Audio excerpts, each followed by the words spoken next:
fist away. What other things do I put a fist away from? I know. I was like, Oh, this is going to be a great podcast. I'm very excited. We're the worst.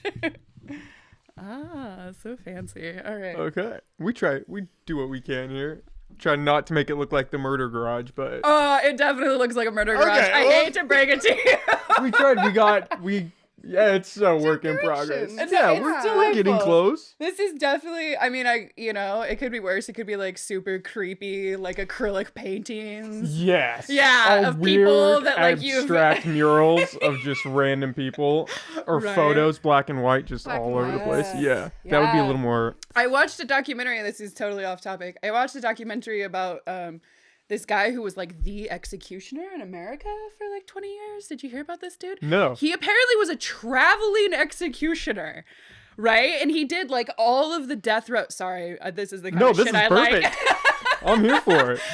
He did all of the death row executions in America for like 20 years, and nobody knew this guy's real name. And they would just call him and be like, "Hey, we've got one." He'd be like, "Cool, I'll take the bus. I'll be there on like Tuesday." Oh my God. And it was this really fascinating documentary because this dude's like, "No, I'm fine. I'm absolutely fine." But he did these horrifying acrylic paintings after every single execution. Of the people? No, just okay. like just screaming people and like strange abstracts. And the commentator was like, nightmares to get out. yes, the commentator was like, he thinks he's What is fine. happening? Oh my God. Yeah, it was great. So that was sort of what I was expecting in the murder shed is where I was going with that Well, one. hopefully we're a little bit better than that. Yeah. That's a little creepy. I didn't hear about that. Yeah, sorry. So when you say the murder executioner, you mean the guy pulling the switch? Or... He was the one who pulled the switch. I feel like he was actually the one who would administer the lethal injections, although I'm not remembering that part. Yeah, it was like he just kind of took on the burdens of society. Like he was the one who actually like flipped the switch, or I'm making these horrifying hand motions right now.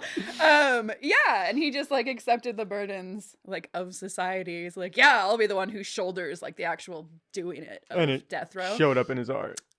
Yeah. And he never did art except after he killed. Like, it was so wild. Oh my God. Yeah, no, I just remember the narrator being like, he thinks he's fine.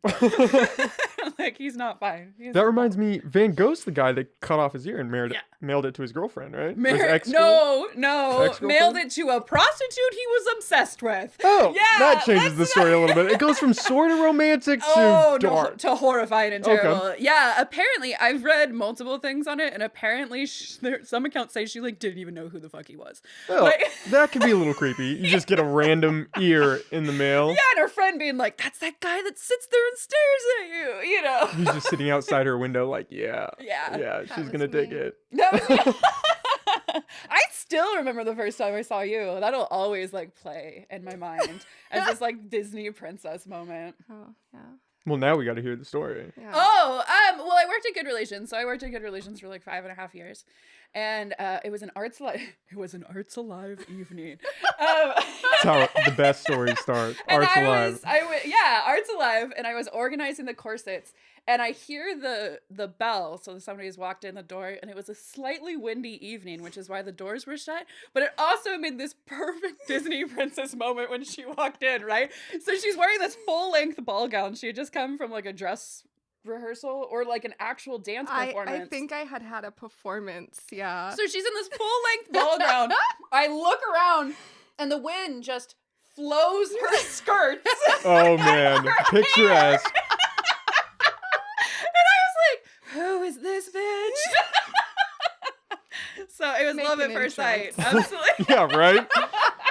You have to. Mm-hmm. Oh, that's funny. I remember that. Yeah. Yeah. It was huge, big purple. Yeah, big gown. purple gown. Yeah. Yeah. I mean, we're like this close to having like the singing bluebirds. Like just kind Oh, man. Oh, That it would have was just been killer. cherry on top. Come on. Yeah, it was Next awesome. time. Yeah, Yeah. next time. So when you say performance, burlesque? No, I this is have- pre-burlesque. This was Yeah, pre-burlesque. this is before. I have a pretty extensive dance background. Just Okay. personally, I probably have been dancing in a living room since I was about 3. Okay.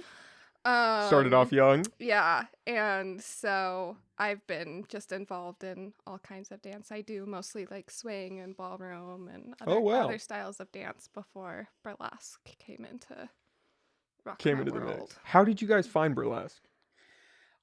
Me working at Good Relations. Mhm. So Vava Voom specifically has had a long-standing relationship with Good Relations where they model in the windows. Okay. So it works for Vava Voom because we get to advertise our upcoming shows. Works for Good Relations because people actually get to see the stuff on the people, which is from working there. Sometimes it's hard for people to like conceptualize, especially different body types, right? Like it's hard to hold something up and be like, oh, this will look good on me. You know, like, no, I have 2 water buffalo on my chest. Like there's, it may not look I don't good have on that me. problem. So I could just kind of hold it up and be like, oh, yeah, this might so, fit. so it like works for both people, right? Mhm. People who could just walk into a store and grab clothes. I know. Story of every guy Ah. ever. Yeah, exactly, right? I know. Your shirts are the same size anywhere Yeah, you we go. don't even have to try it on. We're just like, yeah, that's probably Yeah, gonna that'll fit. be We'll be great. fine. That's Yeah. my size. Yeah. Close Pants, enough. What a concept. shirts. Instead of like 26 hours and 3 fitting. Anyway. Yeah. So working at Good Relations, I had seen them come in and been like, whoa, what is this? And then I remember one of the former members being like, well, you know, you should probably try out. We do this boot camp. And then how did you find out about it? When I first moved up here, I went to the burlesque festival when it was at the casino at Blue Lake, and they had sign-ups for the boot camp there. And because I had just like walked around, they have like little vendor booths and whatnot, and they had a sign-up booth, and I was like, sure, why not? And we were the What same the year. heck? Oh, really? Yeah, so we've both been doing it since 2015. Oh, wow. Oh, Yeah, so yeah. a minute. Yeah, a minute or 2. Yeah, I know. My husband just said the other day, he's like, oh yeah, you've been doing it for like 6 years. And I was like, well, 5 in a pandemic. Like, Yeah, COVID like, doesn't count. I really can't put like the last year under my belt as like legitimate, oh, sorry. No, you're like fine. legitimate like burlesque experience. Is the volume too loud? I forgot to ask you guys that. Is everything? I can Okay. turn the volume Yeah. down if everybody's Okay, good. that's fine. Okay. Yeah. My So when you ears aren't bleeding yet. okay, well that's always a good sign. Yeah. I feel like once the Yet. blood starts coming, then it's like okay, maybe we need to change something. So when you guys say boot camp, I'm thinking like hardcore, serious workout. It is. Yeah, going we in. ship out to Yeah. the glitter Where? palace in the sky. No. Oh snap! I was thinking like Florida. You guys got to go in. You're out there just putting in Oh work. yeah, Florida man runs the burlesque boot camp. No, actually, so that's how Vava Voom does auditions. So Okay. different troops do totally different things. But what Vava Voom does is a 6-week boot camp program. So there's 2 classes a week, and you go over dance, choreography, show hair, show makeup, character development, show presence. What else am I? Oh, duh. I'm the costume. Nowadays, I'm the costume teacher for boot camp, so hilarious that I forgot all about that. Yeah, What you're gonna costumes, wear. pasties. Yeah, and the reason it started is so Kitty Cox and Ophelia Cox started Vava Voom in 2011 Mhm. here locally, and they found that like Ophelia was having to spend a lot of time with people right before the show on choreography. Kitty was having to like stay up till midnight, like helping people rhinestone their costumes. So it's sort of a way to like lay it all out so people have an idea of like what goes into a burlesque act and What give the heck you're getting yourself into? yeah, what? I mean, you still don't know what you're getting yourself into, but like it gives you an idea of like all of the things, and it also gives people the skills, right? Like I'd never made pasties before. Like that's not something you Yeah, like not on graduate high school knowing. I don't even know what a pasty is. I'm gonna be Oh, honest. it I'm covers just the gonna- nipple. It's what covers Oh, your nipple. okay. Yeah, because at least in California, if liquor is sold, like you have to have your nipples covered. So we have to. really? Yeah, we make our own pasties, usually to match our costumes, and So yeah, that's useful knowledge to know. it's- You're gonna need to know that. Yeah. I mean, if you want the venue that you're performing at to maintain their liquor license, that's Yeah, kind that's of probably a good polite start. thing gonna to invite you do. back. Yeah. So it's kind of like a crash course on, hey, this is what Yes. to expect. Well, We're gonna and- walk you through the beginning. Yeah, and a lot of people are like, "Oh, that seems like a lot," but it kind of protects the incoming people. It gives them some tools so they're not so lost, and it kind of protects like the established people from not having like 2 a.m. freak out phone calls and be like, "Oh, I'll drive over and stitch your panties." Like, I mean, that still happens, honestly. Oh, the number of times I've stayed up till 5 in the morning. Oh, working yeah. that costume the day of a show. The number of times I've got a text from somebody that's like, I can't figure this out. And I'm like, let me bring my sewing machine over. So We can do it. yeah, we can do it. I mean, we can do it. But yeah, so that's boot camp. And then you create an act throughout boot camp. And then you perform it at the end and audition. And that's how you actually like make it into the troupe. Is we usually have 5 judges who grade 1 to 5 in 5 different categories. And then they tabulate. Lila got the highest score out of our year. Whoa, shout out. Oh, yeah. She was our superstar. Jezza went first and I went last. I went first and lost to Pasty. She did. She Yeah. flew across the room. Oh, dude. And was that great. it had velocity, dude. When I tell you, like my Pasty didn't just like, wah, wah, and like trickle off. Like it chucked across the room. I got it back. It was missing rhinestones. Like, Whoa, you should have just worked that into the act. Been like, this is all part of the performance. What are you talking about? well, and honestly, that's why they say that like that helped my scores because I just covered up and kept going. Like, Not gonna quit. I'm not gonna You gotta freak finish out. the show. Yeah, I mean, I've seen people freak out in the middle of acts before. I've seen people stop and go, "Fuck," like right on stage. Oh, man. And you're like, I know that feeling, honey. I absolutely know that feeling. So you guys are making your own costumes yes, for the performance. well, for the most A part, majority, yeah. I mean, like, yeah. there's a lot of, like, you might buy a corset or you might go find a piece at a thrift store or online, and then you're, like, embellishing it. You're making it easy to take off. Yeah. It's probably a key aspect. There's a lot of that. A lot There's of a people. lot of Bathroom like breaks are important. alterations of like how can I get this off a little bit more seamlessly than I might in my bedroom. No, Mhm. totally. Yeah, snaps are your So- best friend. Yeah, for sure. Snap tape is like the best. Yeah. If you get into the higher levels, when you get to the big names, they'll have like their own costumers and stuff. Mhm. But I feel like a lot of people still do their own. Like Yeah. Frankie Fictitious is pretty high up there now. Yeah, in the she ranking, won and she Burlesque does her Hall own. of Fame, Miss Exotic World, which is in burlesque terms like the highest award you can win. And she won that 2 years ago. And her costuming is phenomenal. Oh. Like she works hours on her stuff, and Her it's Instagram's just costume porn, man. I'll like flip through it at night and I'll be like, oh, it sparkles so good. Mhm. Yeah, so it just depends. I mean, like I've bought like specific underwear from like other people that make it specifically for burlesque performers. But yeah, a lot of the times you're like getting stuff and then altering it and embellishing it and making it work for what you want it to work for. Okay. Yeah. And so for people that don't know, what is burlesque? Because you hear costumes, you hear performances, you're creating Pasties. acts, pasties, removable straps. Like what are we talking about here? I What hear a actually lot is of this? times that it's the art of the tease, right? That's what Okay. I mean, that's kind of like the party line, right? Is burlesque is the art of the tease. It's a performance art in which people remove their clothing. I think it's probably the best Okay. and most succinct way to put it. It's part dance, part acting. There's a lot of theatrics to it, comedy. theatrical, yeah. It's a little bit of everything, plus nudity. Yeah. Just throw that in there. I know, you didn't get to see her like great 50s presentation on that one. No, I think he's videoing. Oh yeah. Oh. No, people, if you're listening to this for just the audio, you'll miss it. So check out the video because there's a lot of movement you're gonna want to see. Lila's Vanamaya moments. Yeah, so burlesque is, I mean, it's really what you make it. But yeah, a lot of it, it's a music-based performance art that features nudity. Is a great way to put it. Yeah, origins come from like vaudeville, like everything. And they I don't started. know what vaudeville is. Oh, Yeah. oh, look Uh-oh. it up. We're gonna get a history oh my lesson gosh, here. you're gonna, Vaudeville. oh. I have no idea what Okay, I walked so into, no, I so love we're this. gonna have to Please start. let me tell the story.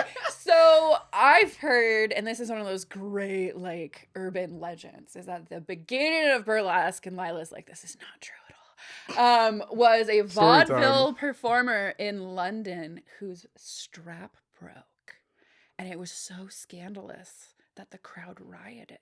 Oh And she my had to God. be like escorted by the police, and it was the whole, isn't that legit, or is Yeah, that I mean, there when it first originated, like you have like all those like old vintagey pictures of like girls in their underwear, which is Goes like down to their the knees. long Yeah. stockings, and like they were girls that would like show their ankles, and like it was Very very scandalous. scandalous for the time, and obviously we've gotten to the point of like pasties and very little. Oh, okay.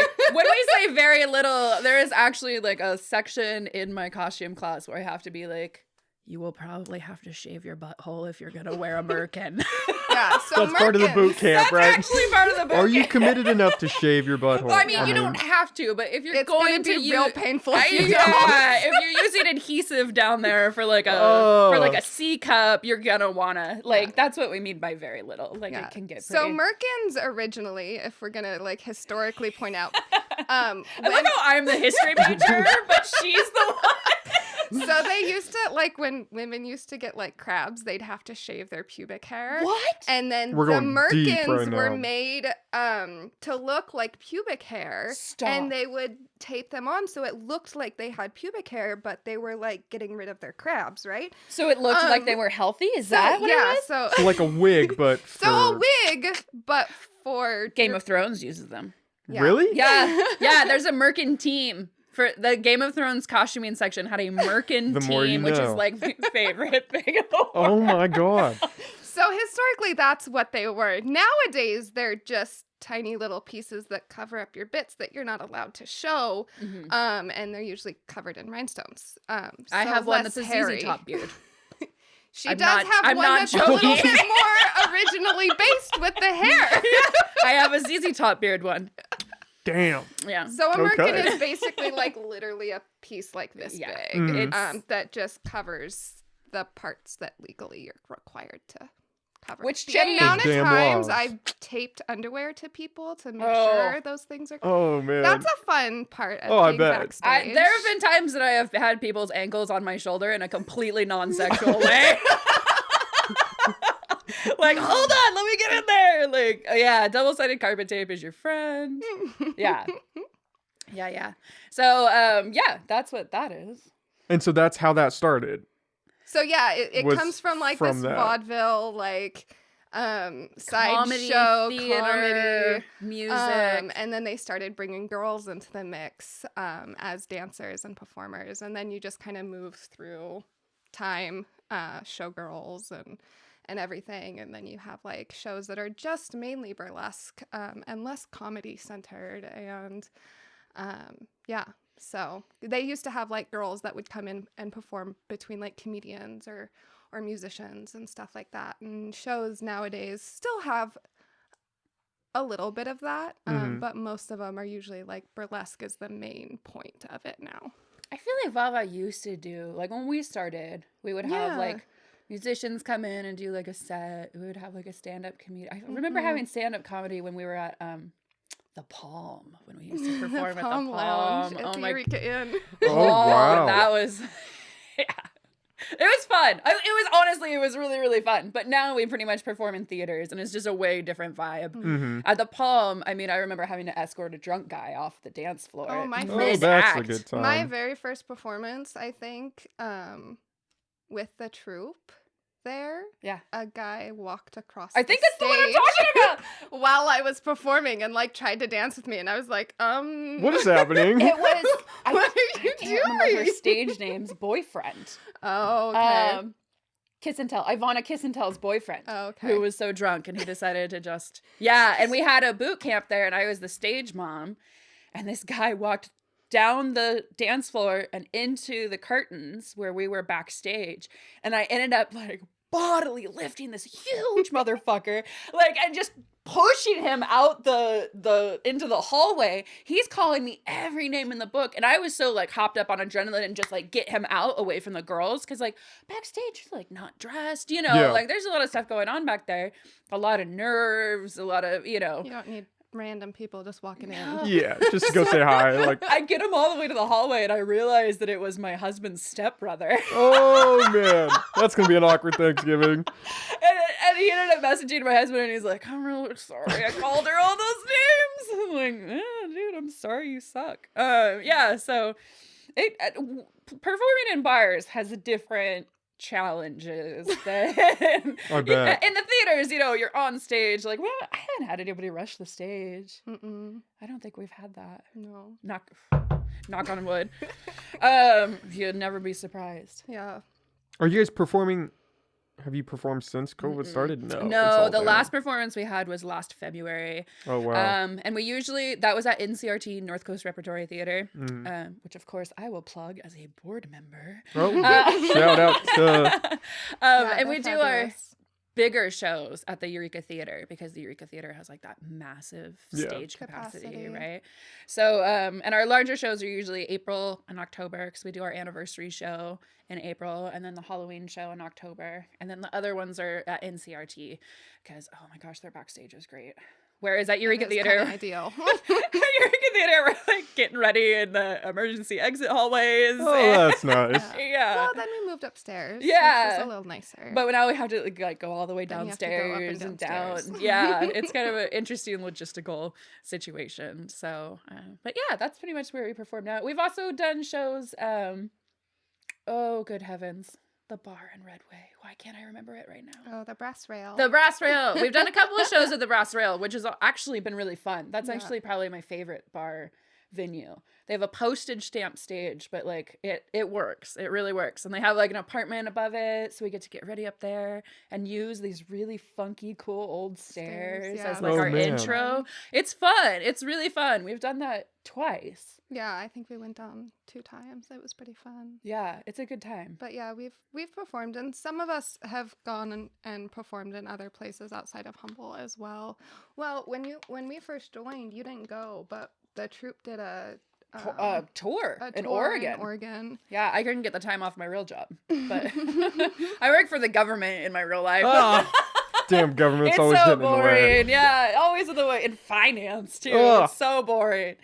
But yeah, so you guys did what, 4 different places? I think we went to 3 different 3 places. different, yeah. So how many people are in the troupe? It changes all the time. It Fluctuates. changes, yeah. Well, and right now it's such a weird holding pattern because of the pandemic. Yeah, We I usually would take imagine. about 4 from 4 or boot 5 camp, from 4 or boot 5 camp from every boot camp. year. And so I think we really have like 13, 14 right now of like Yeah, I actual think active we're members. probably somewhere around there. But it fluctuates, and we're pretty reasonable with people's like life things, you Mhm. know. I didn't really perform when I was pregnant. I You emceed. emceed a few I times. emceed a couple yeah. times and performed once. We both have. I think we're the only ones in the troupe that have both performed 8 months pregnant. Now that I think about it, I don't think when Miss Leading was with us, I don't think she performed. Not that far. No. No, you did your hamburger one, Uh-huh. which is hysterical. The hamburger one? She has I have a hamburger 3 foot Oh my In god. Actual diameter. costume. costume. Yeah, It's it a looks like a cheeseburger. hamburger. Oh and my I god. strip away the layers to any way you want it, my journey.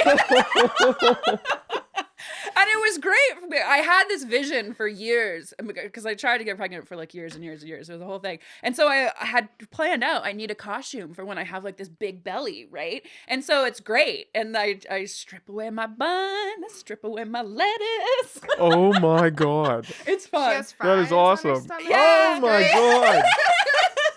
You thought of it all. Oh my Oh, god. you Yeah. do. Every part of it you gotta think out. Well, and that's what's really cool about burlesque, right? Is that you really can make it your own. Like Lila does these her dancing is just like makes you mad because it's so good, like her little turns of the foot and stuff. And she does very like instrumental, like kind of what you would think of like old school, elegant, classy music, right?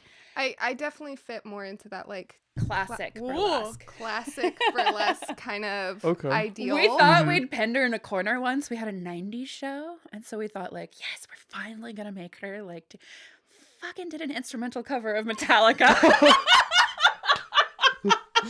So mad about it. But anyway, so like she is a really good example of like classic burlesque. And then like I can barely dance, honestly. Like I'm awkward and gawky. And so I do a lot of like nerdlesque burlesque or Okay. like, you know, stuff that makes you laugh. Like I have a pearl necklace act where I like do silly string all over my neck at the end, kind of a thing. What is so your one with all the dildos that you bring out? Oh, What a Girl Wants. Yeah, that Yeah. one. Oh my god. So you really can't. You can just make it whatever you want. It There's literally no is rules. at this point. Absolutely. There is like the traditional stuff that people follow. You know, you've got like more dance fans, all that kind of stuff that if you look at like traditional burlesque, you're gonna find. And then you have like the nerdlesque, where people are doing stuff based on characters from shows and movies. I have a Gaston act. Really? What is Yeah. your other lady that you come out? She's in Esmeralda? the suit. Well, you have that one too, but the suit one, she's like a spy or something. Oh, Lana from Archer. That one. Yeah, I do it to Danger Zone. There's Gorlesque, which is like Oh, yeah? blood based, so it's And, like, usually horrorcore? horror. Okay. Yeah. And usually there's like faux blood everywhere. Yeah, Janae Sequa Um, does like this really cool Dexter Hmm. act. Did she do that last February? Where she like cuts up a body. She like made this whole human body out of foam and stuff, and it's all saran wrapped. So I mean, you On stage, she's doing that. Oh my Yeah. god. The I song- mean, it's God, what literally song is like it? anything that you could think of on a stage while simultaneously taking your clothes off. It can be done. Yeah. Well, Yeah. that really opens the bar up. Yeah. Yeah, my Gaston act, I deep throat an antler chair. Yeah, it's really I don't know if he was prepared. think he for was that. ready at all. I can tell you right now, I was not. I had expectations, but I was like, you know, I don't know where this is gonna go, and this is not. Not where you thought it would go. I would not have guessed this. Yes. You're welcome. Yeah, pretty thank you. much. I mean, that's the way it goes. Yeah, and I mean, anything you can really come up with. So And so is everybody performing their own yes. act? They're creating their own thing and doing it. Yeah, we had this great idea. We were talking about doing last year. Jamie Bondage from Ragdoll Review did like a meet and greet because there's a few troops in the area, right? And we all kind of do our Here own in thing. Humboldt? Yeah. Oh, okay. Yeah. Oh, I didn't There's know that. 4. There's Ragdoll, there's Barrel Against, there's Vava Voom, and Bada Bling, I think, is still down in Soham. I think they're in Soham. In yeah, Soham. they're still performing. So Jamie Bondage did like a Zoom cocktail hour just so we could all hang out because there's like, you know, they get newbies in their troupe that we don't know.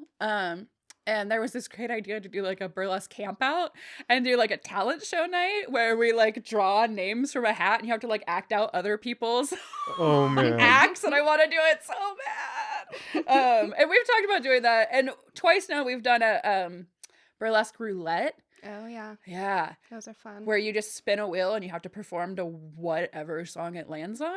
Oh, that's cool. Yeah, I refuse to do them. I MC those Oh. nights. She's I like, mm-mm. roulette, we should do that. And then we're like, cool, this is a great idea. She's like, but I'm not performing. Yeah. I'm not I'm gonna doing MC that now. I got you guys. Yeah, What the heck? I'm on it. Yeah. Roulette, we usually like make a list of like 20 songs or something, and then we have a wheel and we raffle tickets off, and then people in the audience buy tickets and they get to come and spin the wheel and pick the song for each performer. Oh, that's cool. And so Yeah. you literally go out, the wheel is spun, and you go, cool, that's the song I'm doing. Great, let's do this. That's when I'm And about it's to all see spontaneous. Lila do Mariah Carey, Oh. and it was the sex turned up to 11. And I try to get her to do it again, and she's like, "Oh, that's not my thing." And I'm like, "Oh my god!" But it oozes sex appeal. Are these one and done performances? Like when you create For an roulette, act? For roulette, yes. is. When It's we create an usually- act, no. There are troops that require like a brand new act every single time, Mm-hmm. which good for them. Like that is super rad, and I could never do it. You know. I think I've done my ZZ Top act 3 times. yeah, I have several acts that I've done several That's times. probably pretty hard to come up with so- them, I'd imagine, right? Or no? Yeah. It Yes and depends. no. Yeah. I Yeah. mean, we usually have like a mix of like open shows where it's like whatever kind of act you have in mind, go for it. If you want to do a new one, if you want to redo something you've done in the past. And then sometimes we'll have like theme shows, like she's saying, like we've done I love the Valentine's, 90s. We did the 90s show. Oh, we did Let's Duet. Let's So it was Duet. like all of them were duets or Duets trios or yeah. group acts. Yeah. So sometimes we'll have like themes that are a little bit more like, hey, we did a rock and roll show. Yeah. So we've done stuff that we're kind of a little bit more specific on. But generally, yeah, it's kind of like, well, what do you want to do? What do you have? Can you come up with something? Does something you already have fit in? I know sometimes we have people that end up not performing at the last minute, and I'm like, cool, I have this act. It might work. Like, let's add that in. Yeah. Give it a shot. Yeah, throw it in there. Yeah. And I mean, some acts are like super, super specific. Some can be used. And I think that's kind of where the different types come in. Like Lila's she can jump into any show really, you know, because her acts just are kind of more an open format. Whereas like, hi, yes, I'm going to deep throat antlers for my Gaston act. Like that's a little more specific, right? Yeah. Like if people are there expecting like a rock and roll, well, I don't know, it is the Marilyn Manson cover. You can make it work. You know, and that's and there's different schools of thought. I mean, some people like with their costumes and stuff, they'll do like an all black or like an all purple or something, so and then they can use that with different songs. And then there's some people like me who have to make a new costume for everything. Yeah, I've got several pieces that I'll just like mix and match. And like sometimes I've been like, I have a week and a half to make an act for this show. I'm going to just throw things together and it'll work somehow. So yeah, I mean, that's totally both ends of the spectrum. Yeah. And all through it, for I sure. think that, I mean, it is a spectrum. I mean, burlesque is kind of like anything you want to make it. So it's sort of like she can sit down and like come up with a choreographed act. I do Excel spreadsheets. I'm not joking. Yeah, they make fun of me. Really not. Endlessly. Oh my God. They make, oh yeah, because I'll be sitting there like we're in rehearsal and I like have my Excel spreadsheets like printed out. That I'm like, okay, so then it's like da da, and then I turn and then da da, and then Lila's like, I don't know, I just came up with this. Like it's. So you break it down meticulously, and you're kind of just like, we're just gonna see where this goes. I'm not a natural dancer, and she is. Yeah, so, I think sometimes I just kind of play around a lot with stuff, and I figure out what feels good in rehearsal a lot of the times. And then, like, once I have choreography, like, I stick with that. But yeah, there's been times, I could not tell you the number of times that a certain someone, Janae Sequoia, has told me that she hates me in rehearsal because she's like, what are you doing with this act? And I'm like, I don't really know yet. I figure I just put the music on and see what happens. And then I'll do something. And she's like, I hate you. Like, in the best way. I could practice that like But I hate 17 you. times and I wouldn't look that good. Yeah. Yeah. Whereas like for me, it's really important that I have like my hits down, you know, like different parts of the music hits a certain way and you want to like hit that point. Because otherwise I'll get up on stage and be like, you know, it just doesn't really come organically for me. So yeah, I think the way I choreograph is I'm like, oh, you know, like I want to take a glove off here or I want to take this piece off here. And then I'm like, filler. I'm like, whatever happens is cool. And see, so when I start choreographing, I have my costume pieces figured out. So if I have 5 costume pieces, I then divide the song into 6 sections. And on my Excel spreadsheet, like, this is going to come off around here and this is going to, you know, so it's like, you can do it in any way, you know, more organically, more She's like. not the only one in burlesque that does Excel spreadsheets. No, I'll tell you right Really? now. I would not have guessed that. Well, what I found actually, yeah, because we had an out of town performer, Iva Handful, excuse me, that was a mess up. Iva Handful. And I was so excited. I was like this baby, you know, burlesquer. And she's like, so I do this really weird thing. And she like pulls up her Excel spreadsheet. I like fangirl screamed, right? And there's somebody else, I can't remember off the top of my head, who, you know, was doing like a costume class or something and happened to bring up that they do Excel spreadsheets. I've found it's those of us who do accounting in our real life. Okay. Yeah, like I think Iva Handful is. She's an accountant. She's a actual like she's CPA. financial. So Yeah. you guys are like more comfortable with that. So I it just think flows so. over. Yeah. Okay. Well, I mean, I look at spreadsheets for most of my week, so I think that like helps my brain like Break it down. in a way. translate Yeah. between the two. So yeah. So I mean, any way you want to do it. Wow.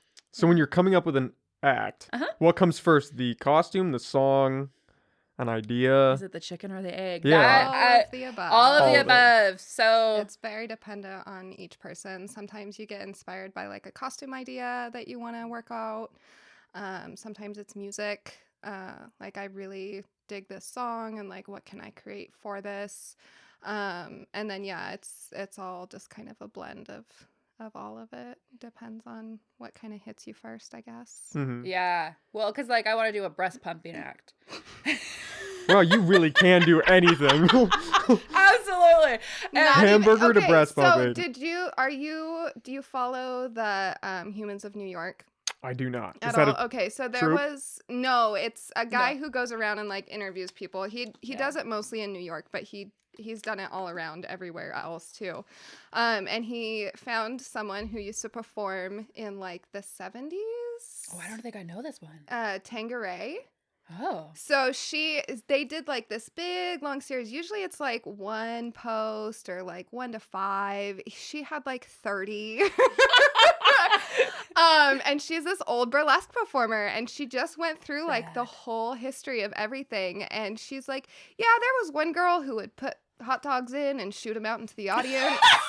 A little That's bit gotta be a crowd before- pleaser. This is a little bit before like the laws of today. That reminds me of a Um, story a friend of mine who was stationed in she- Korea had. But anyways. We're gonna Like- come back to that now. So I guess like guys would just line up at the end of the stage and she would shoot a hot dog Oh out my of God. herself, and they had like a bar with like mustard and ketchup No, next to it. And no. stuff. Yeah, And they would yeah. eat it? Oh And they my ate it. god. So she was like, well, I'm not gonna shoot a hot dog out of me, so How do I follow that? how do I follow that? You know, like how do I get to be, something special? And I guess she ran into someone at some point that made her pasties where she could shoot chocolate milk out of them. Shut up. Yeah, look How it up. creative is that? I though? That know, is Like, right? so cool. Well, and it's so funny. This is one of those hobbies that like, they tell you, you'll like, what do I use math for? I used more geometry on that Oh my damn God. cheeseburger costume than I think I have used. Oh yeah, pasties, because they're all different shapes. You can make Yeah. like most of them are circles because Yeah. those are pretty easy. But you can make squares, you can make hearts, you can make diamonds, you can make stars, everything. But the you amount have of to geometry that you factor have to in factor in about it the being curvature of around the your breast. boobs oh. Yeah. is there's a lot more math I think that goes into A that. Oh, wow. heart-shaped pasty gets cut out looking like a tooth. Oh my god. Yeah. So that when you fold it into itself, It would makes look like a heart. It makes a heart and then it'll on your actually boob. fit. Yeah. So and I mean, like Janae with that dead body, I mean, she had to learn, it was like silicone molds or something. I mean, like we do some wild shit for our props and Yeah. everything and just trying to. Janae also has a butt form. Well, that's for decorating. But That's that's for pasty- costuming Yeah, and so stuff. that's for getting rhinestones on the costume. She made a form of her own butt. She wore like boxers and then duct taped all the way around it Oh my god. and then took it off and stuffed it so she can put panties on it and then rhinestone, and you have exactly like the curvatures of how it's gonna fit Oh on your my like God. when we say costumes, this is not like This is next level. This isn't. This oh, is- we're just this gonna is make next some level. crafts. Yeah, this Yeah. isn't like sticking some stickers Yeah. on some t-shirts and stuff. This is the This last isn't tie-dye. the We're- last we're course going that I in. did had over 8,000 rhinestones on it. Wow. Each hand placed. Oh yeah. How long did that take you? I don't know. I Forever. purposefully do not keep track Yeah, I because know. it'll Oh my drive you God. crazy. It'll. The amount of times I've again stayed up till 5 in the morning, Yeah. literally with a headlamp on my head at night, just stoning things is more than I care to admit. But Yeah. yeah. So I mean, yeah, and I sometimes that starts an act, right? Is like for me, it was like, oh, what if I did a cheeseburger? I want to do that. What song would I do? Oh, or like the breast pump act. I'm like, man, I've been pumping my entire fucking life at this point. Is what it feels like, right? I want to do like an act as like an homage to this. And then it's like, oh, well, what music am I going to use? Oh, what's my costume going to look like? Oh. And then other times it'll be like listening to a song on the radio, or like I use like Pandora and Spotify, like their radios, and Mhm. like start a song and then, like that has kind of the vibe I'm looking for, and then just see what it discovers for me. I don't really know anybody in our troupe that starts with a costume necessarily. Yeah, I mean, sometimes I have like an idea of like specific parts of a costume that I'm like, Yeah. oh, I definitely want to like use a corset in this act or, something Yeah. like that. But I don't know that anyone necessarily like completes a costume before you start working on anything else. That's what I was trying to say. Yeah, I don't think anybody really does that because it's really time consuming. So you don't really like, oh, I think I'm going to sit down and rhinestone a corset today. Like that doesn't happen. Yeah. Doesn't know. So, yeah. It seems so crazy that like you could do all that and then they draw the line at the nipple that you can't show that. Like So you can do all this there's crazy other- stuff, yeah. but So Well, there's- we're gonna stop there right are there. worse laws. Yeah, There's blue state other laws states that that are have blue. They're called blue laws, and there's you things can't like show the vortex. the vortex, which is What is the basic. vortex? It's basically your butt crack. It's your butt. Well, but And it's they call it the specifically- vortex? They It's call it the specifically vortex. your butt crack And and the then the bottom under cheeks of parts your butt. and then where your thigh. So it's like the genital proximal. Like it's bullshit is what it is. There's But- some places you can't show any underboob. Yeah. So you have Um, to do your costumes totally different. So like the vortex one is funny because I've seen costumes where you can show the actual butt crack. So they'll have like pieces like this cut out of their panties, but the bottom is covered.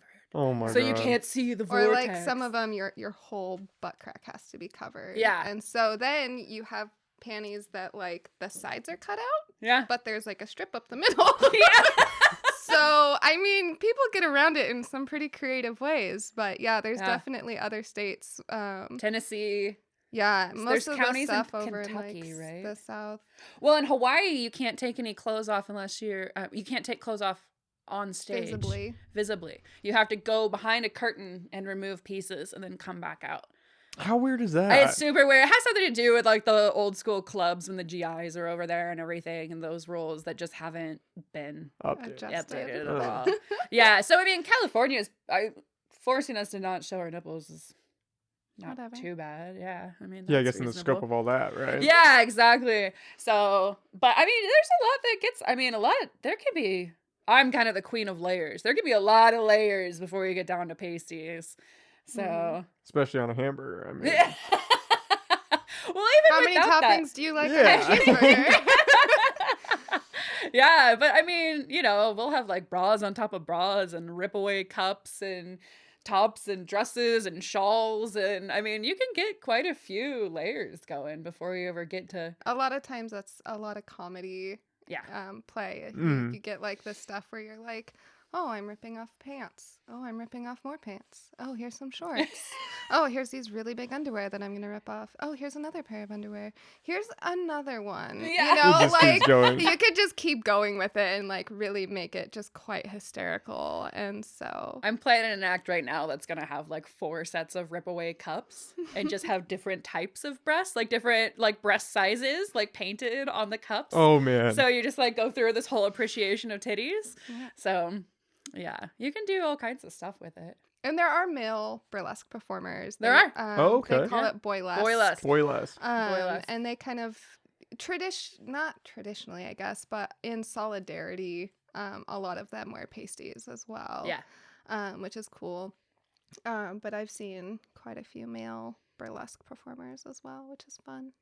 Yeah, we don't have any male burlesque performers up here. We had a drag king that was on our roster for quite some time. Mm-hmm. Hugh Johnson unfortunately got in a horrifying car accident on the way to a festival with another drag king and can't perform right now. But other than that, we haven't really had any boylesque, which is sad. There you go. There's your next thing. Now we've told you all about it. I don't know. I get lost in the course. Excel sheet trying to create my dance. Yeah. Wow. Just come to boot camp. Yeah, Just I don't we'll even know if run I would make through it through boot camp. I didn't know half this.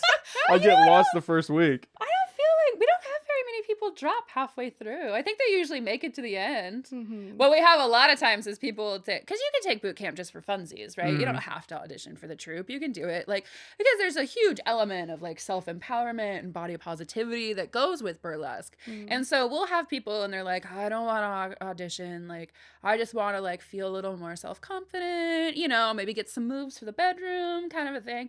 Fuck, they're the most wild ones at audition time. Just going crazy. They get super Yeah, into we it. usually ask like when we do our boot camp. Usually it's every year. will ask, like, how many of you are planning on doing this to audition, and then how many of you are just doing it for the heck of it, just to see what it is. And usually it's kind of about half and half, and then by the end of it, it's like everyone, like, they're all like, well, I put all this dang work into it, like, I'm not just not gonna do it. Oh, that's cool. So, Yeah, which is it's really really cool. fun. And yeah, burlesque nowadays is definitely a lot more body positive and like all genders, all everything, all abilities. I did BurlyCon this year and watched someone performing in a wheelchair, and it was like with a T-Rex head, and it was magical. Yeah. So I think we're super inclusive. isn't that the burlesque star that has Ehlers-Danlos syndrome?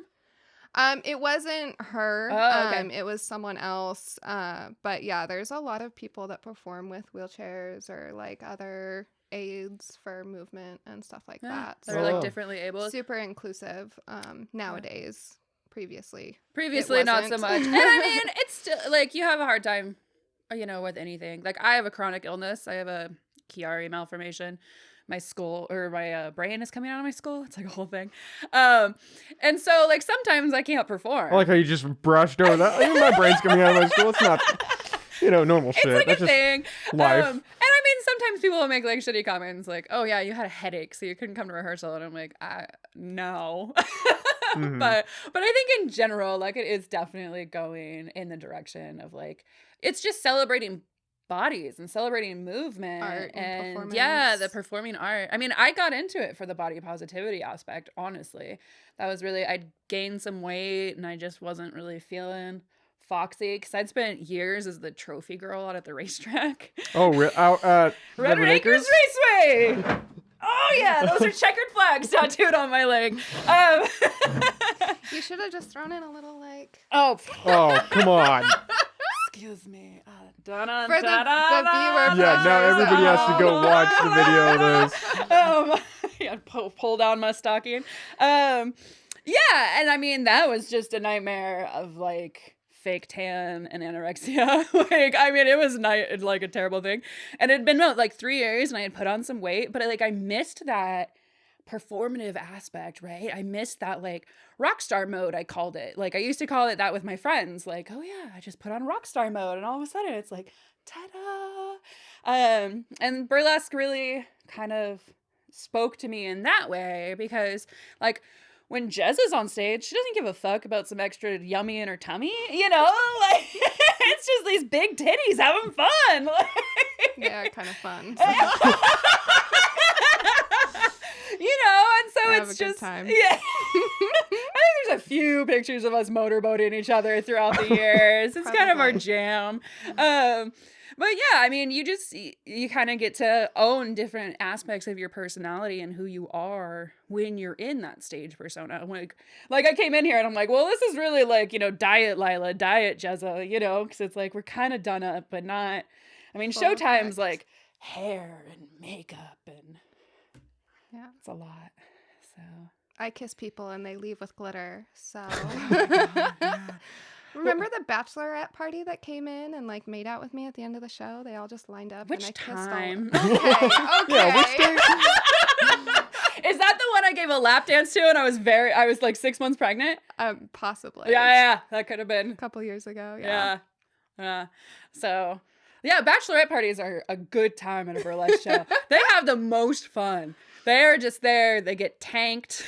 They're just there for a good time. They're just there for a Yeah. good time. I mean, I feel like it's a really cool way to express some like feistiness, right? Like they get drunk, they got a boa thrown around them, like they're getting foxy, but like everybody's safe, like lights out are at 11, Like it's not quite as raucous as like The Hangover. Nobody has a tiger in their bathroom. Yeah, nobody's passing out There on the might be a roof of the tiger on the building. stage. But... There might be a tiger on stage. Oh god, yeah, I just remembered I wanted to do a Tiger King act. Oh, that would be funny. Oh, I feel like somebody's done it. That's the other thing in burlesque. You have to be really, really careful that you don't do something somebody else has already done. Mm-hmm. They'd probably get mad at that, right? Well, yeah. And I mean, Yeah, and there's certain things, like there's songs that everyone does. everyone uses, Mhm. right? Like you're always gonna find some other performer that has used that song, but like make sure your costume isn't the same. Make sure your choreography isn't the same. Like, make sure your concept around that song is not the same as someone else's. But yeah, I mean, how many nun acts have I seen? How many, how many?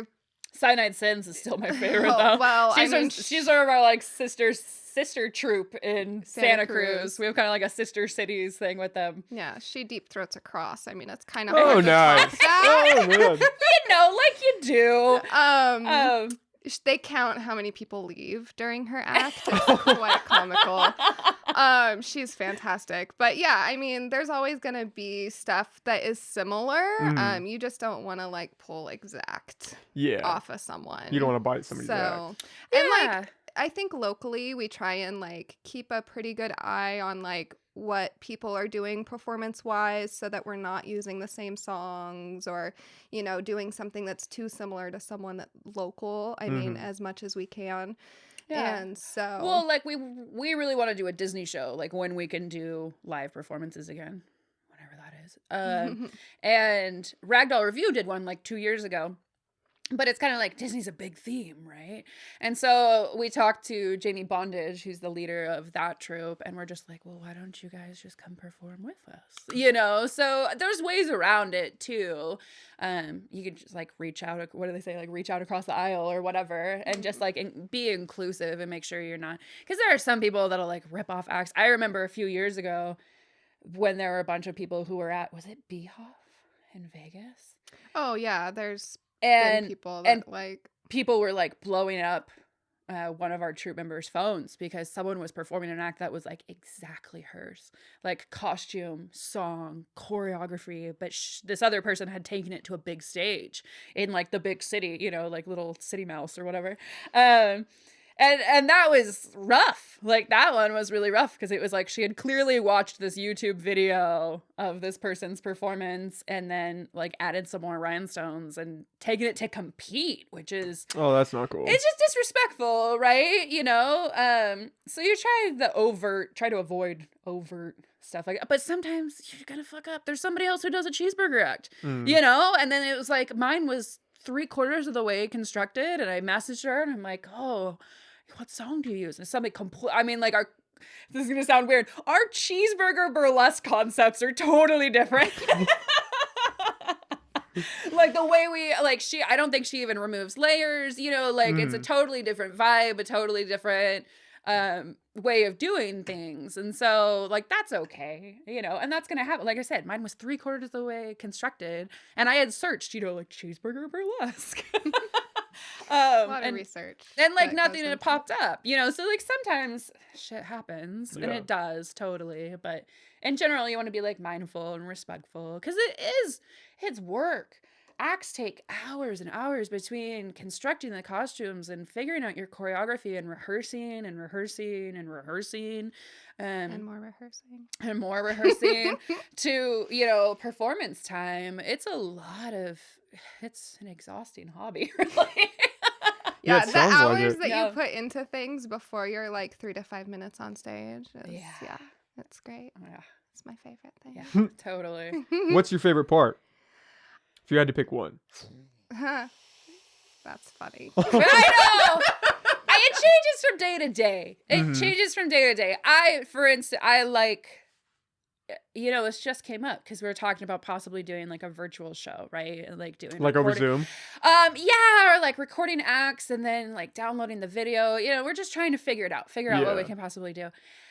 And for me, I was thinking about it and I'm like, I don't even know if I want, like you guys can, and that's totally rad, but like for me, performing is so much about the interaction with the audience. It's a different feel when they're not there. It just gets weird. And so I don't know if like for me, if that would be like a true burlesque experience for myself. Like it absolutely is for other people, but like for me, I don't know if I would even get any gratification out of it.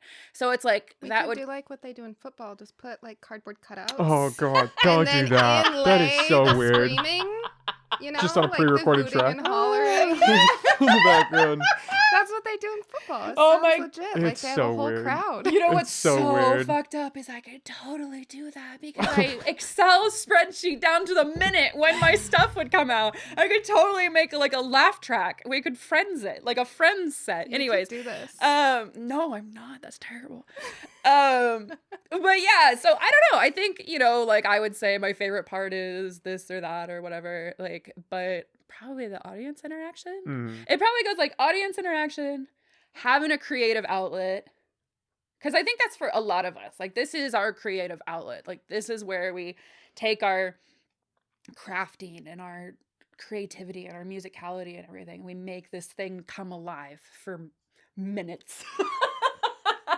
Minutes of glory. Yeah, the camaraderie is really good. I mean, that's hard to keep up in a pandemic, but I mean, we call each other glitter family, you know? That's pretty cool about it. I don't know, like, favorites is hard to pick. Mhm. What would you say? Yeah, I don't Yeah, know. totally. Yeah, that sums it up. I'm just gonna go with that answer. I don't even know that I could pick like one thing out. I think if I could pick one thing out of it, I would just do that one thing. I wouldn't do burlesque. Mhm. It's Like, a combination of Yeah. you everything. know, like if That's a it really was good just point. the costuming, like I would just go and make costumes Mhm. for, you know, some other reason. Or if it was just the dancing, like I have that previously already. So it's hard to be like, oh, this is my like favorite part of burlesque. It's like every part of burlesque makes it burlesque. Mhm. Yeah. And without all of it, like it's not burlesque. It's just costuming, or it's just dancing, or it's just being funny on, you know, like Yeah.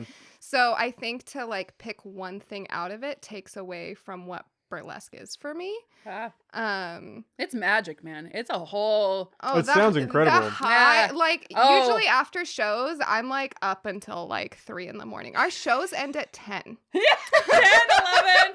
Yeah, but we're all at Ernie's And I'm just- afterwards, drinking mimosas. Yeah, and then I just go home and I'm like, oh my gosh, this act, and oh my gosh, this act, and Yeah. oh, this was my favorite, and this and that, and you know, and then it's and then I Yeah. pass out at some point because I'm just exhausted. If you were to ask anybody what their favorite part of burlesque is, 10 minutes before they take the stage, they will tell you absolutely fucking nothing.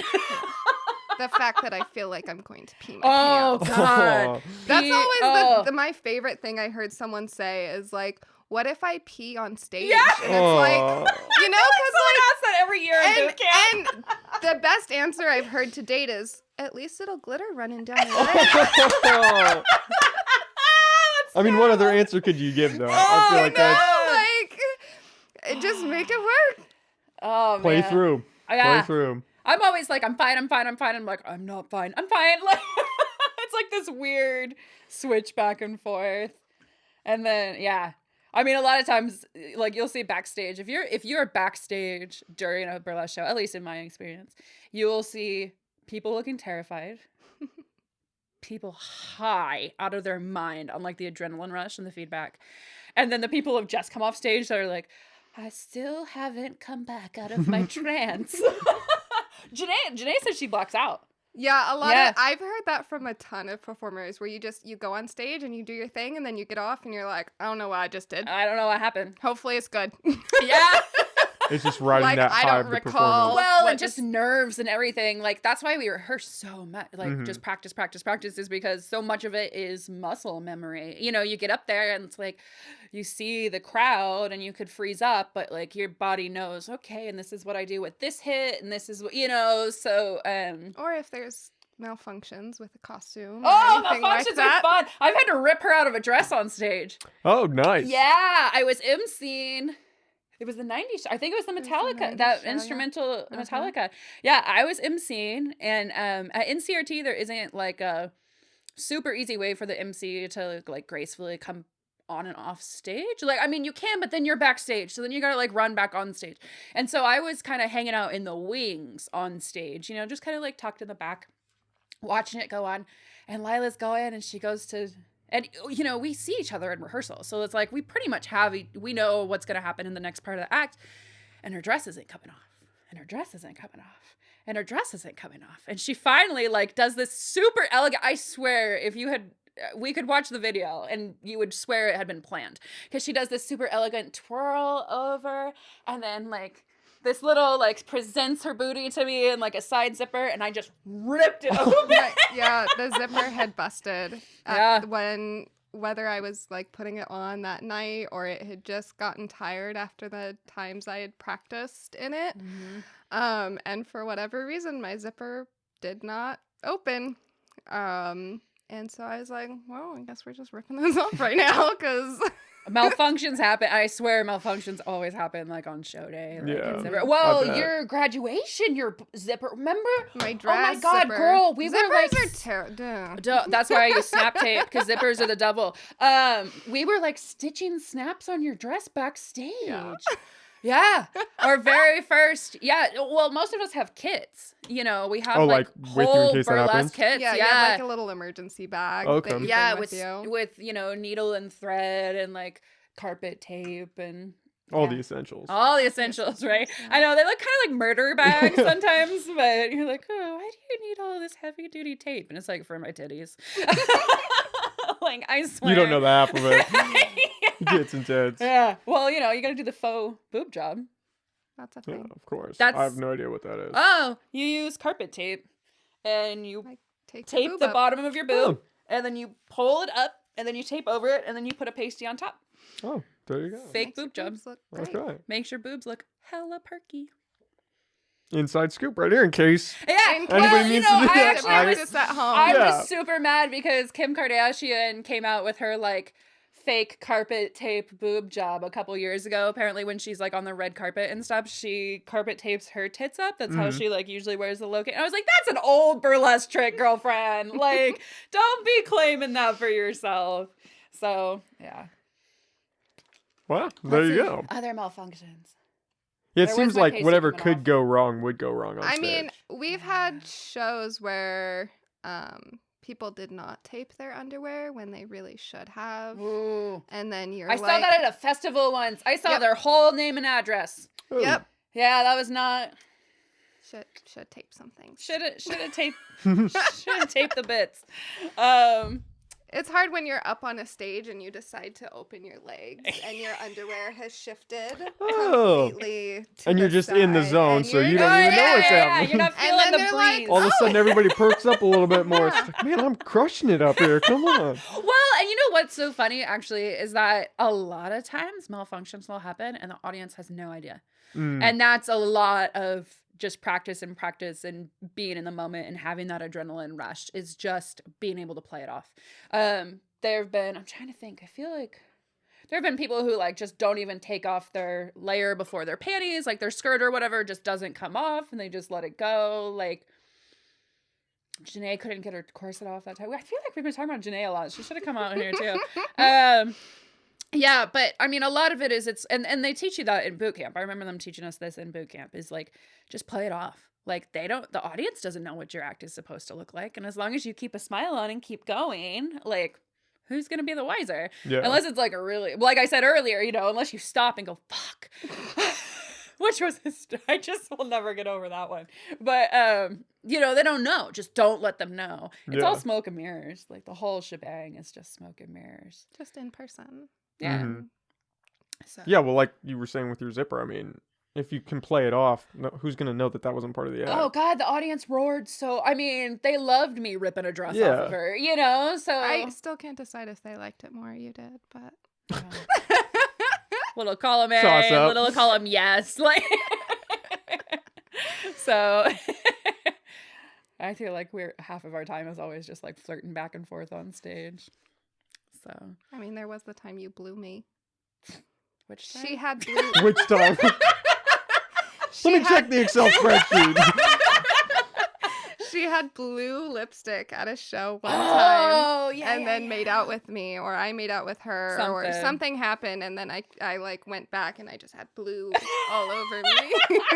It was Well, I don't fabulous. think it was lipstick. I think I couldn't find it, so I think it was just like the perfect shade of eyeliner that I Oh. used. On my Gotta Whatever improvise. it Come was, on. it was blue, and I had it all over Oh, me man. afterwards. So That also happens. That has been known to occur. Backstage, anything happens backstage. well, Backstage that is one a was fun- on stage though. Oh. So that was was in front of everyone there. God and everybody. Everyone But- that paid. Yeah, everyone that paid. That's the important bit. Everyone who pays. How much are the shows? It depends on the venue. Mhm. Because like we charge a little bit more in CRT because there's limited seating. And it's like right there next to the stage. Right, Up you're close very and close to the personal. stage. But oh wow, as the treasurer, this should come out of my mouth really easy. I think it's $20 at NCRT for general admission, and then it's $12 at Eureka Theater because it is so spread out. You're pretty far from the stage, so we don't charge as much. Then you can also get VIP tables. So we have VIP tables that are up close and sometimes on the stage. Like at NCRT, we'll actually put two tops on the stage. Oh wow. And that's You'll be really, right in it. oh, it's super fun because then like the performers, we can interact with people. And like we have the MC, our MC is kind of like our guard dog for everything. And like he'll explain like, say you're in a VIP table and you don't want a dancer up on you. You can easily like just cross your arms over your chest and the dancer will see that and dance right by, you know. Or, I mean, we could get in it. Like I've mean, sat in people's laps. oh yeah. Yeah, Oh whatever. yeah, I've like lap dance, like yeah. I mean, you can really play with it, and the audience loves that. Mhm. I mean, you know, that's part of the whole reason you come. is- Yeah. I mean, because we've done group acts where like we come down the aisles and play with people on either side, and just Mhm. make it really interactive and fun. It's not as sterile as like a typical theater production where it's like Everybody's out there and you're back here. yeah. There's quite a few, like single acts or group acts where a lot of people will go out into the audience and interact with people out Oh, there that's as awesome. well. So Yeah. Yeah, the you just number of missed that was times the- I've like chucked gloves into people's faces. I mean, shot hot dogs out across the crowd. Yeah, I haven't hit the hot dog spot yet, but That would have been a Man. sight to see. Could you imagine? And in the 70s doing that? Oh. That's incredible. So back then, they were doing some like simulated sex acts on stage. I mean, it got to that point, Well, and yeah, it's dialed it's back a little more- bit. So it Yeah. was crazier back then than it is now. Well, I think it's more differentiated. I feel like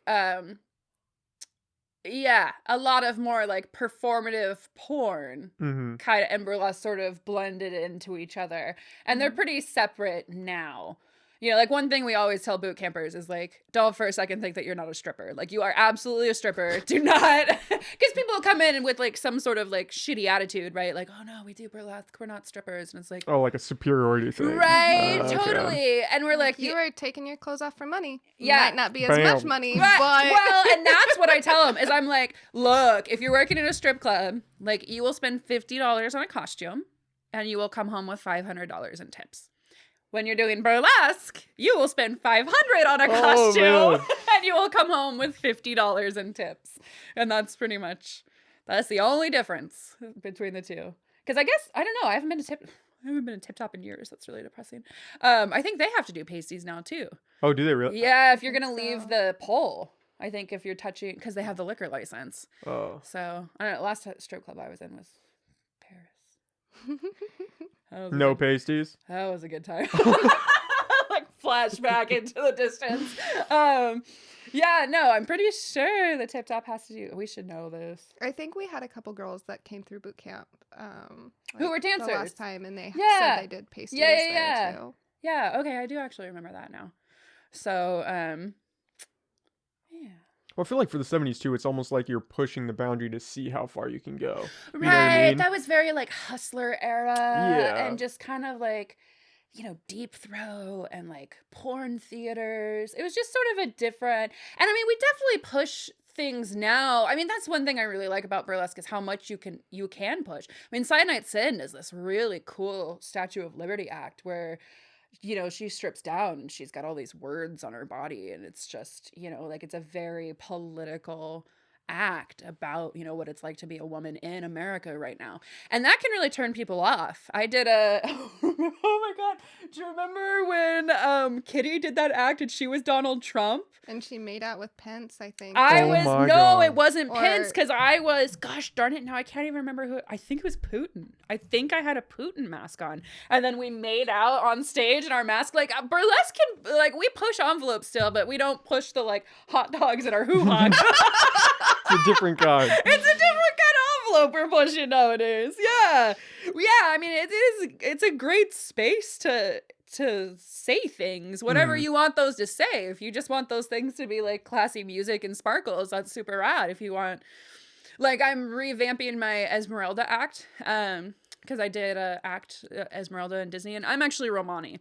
And so for a long time I was like, oh yeah, I'm gonna take, people's like stereotype of my people and turn it around. Nobody fucking picks that up. They just see me like dry humping a blow up sheep.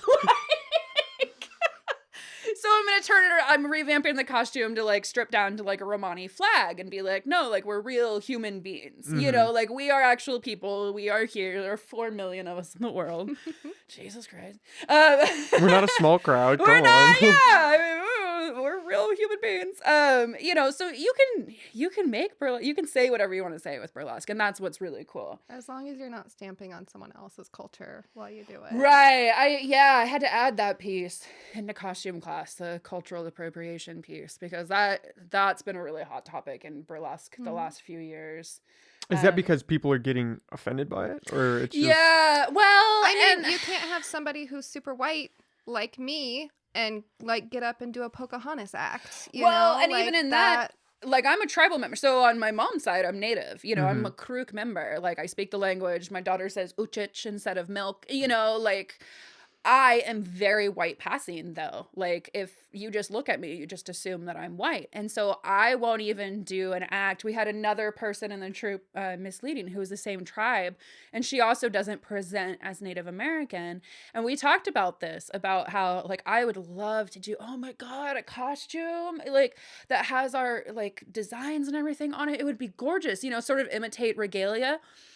But I don't ever want anyone to see that picture online somewhere and think that I'm being disrespectful to Native culture. And so I won't do it. Like, I won't do a Native themed act. I won't do Pocahontas because I just don't want to be disrespectful.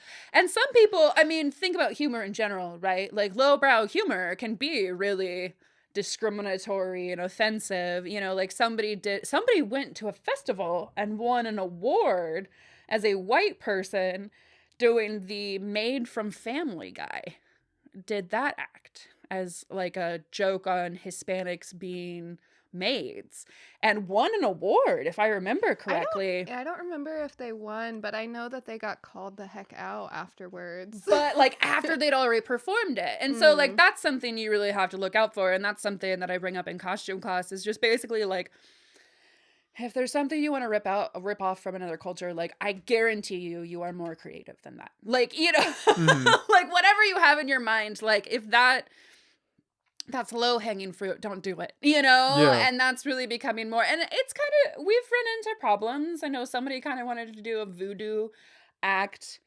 as a person who does not belong to a culture who practices voodoo, and kind of had an attitude about being told no. Because we tell people no, we have to see our acts beforehand, and go over them. We had somebody who wanted to incorporate a Confederate flag in their act, not in support. She actually wanted to rip it off and stomp on it, but even just that imagery, like, just not into it. So that's true. Like, you can kind of say whatever you want to say, but ... Yeah, it's got to be hard because there's almost that censorship today. And like in some instances, it's good because you don't want to just piss people off just to piss people off, right? Totally. But then like you don't want it to go too far where it's like, okay, well, how do I like can't express this way that I'm feeling because somebody's gonna get offended, and then it's just gonna blow up online. And it's like walking that weird line. Yeah, I mean, you can offend people in ways that are not, I'm taking your culture and just like... Oh, I mean, there's lots of people who are super offended by Sin deep-throating a cross. Like... Yeah, I can see that. That's really offensive. The Trump makeout. There was a whole group that were like... On a VIP table, front row. They were a bunch of dudes from McKinleyville. And they were not happy. Not having it. Yeah, they were not. But so there is some of that. Like, I don't think I've gone to a burlesque show and not seen something salacious. Not necessarily political, but, something that kind of bends norms. And that's part of the art, that's part of the... Like, I mean, even like that Dexter act we were talking about, like, I'm sure there were people who came to a February show, assuming it would be Valentine's Day, and did not expect to see what her a wake-up call. Chopping a body into pieces and throwing the pieces into buckets. So, Yeah.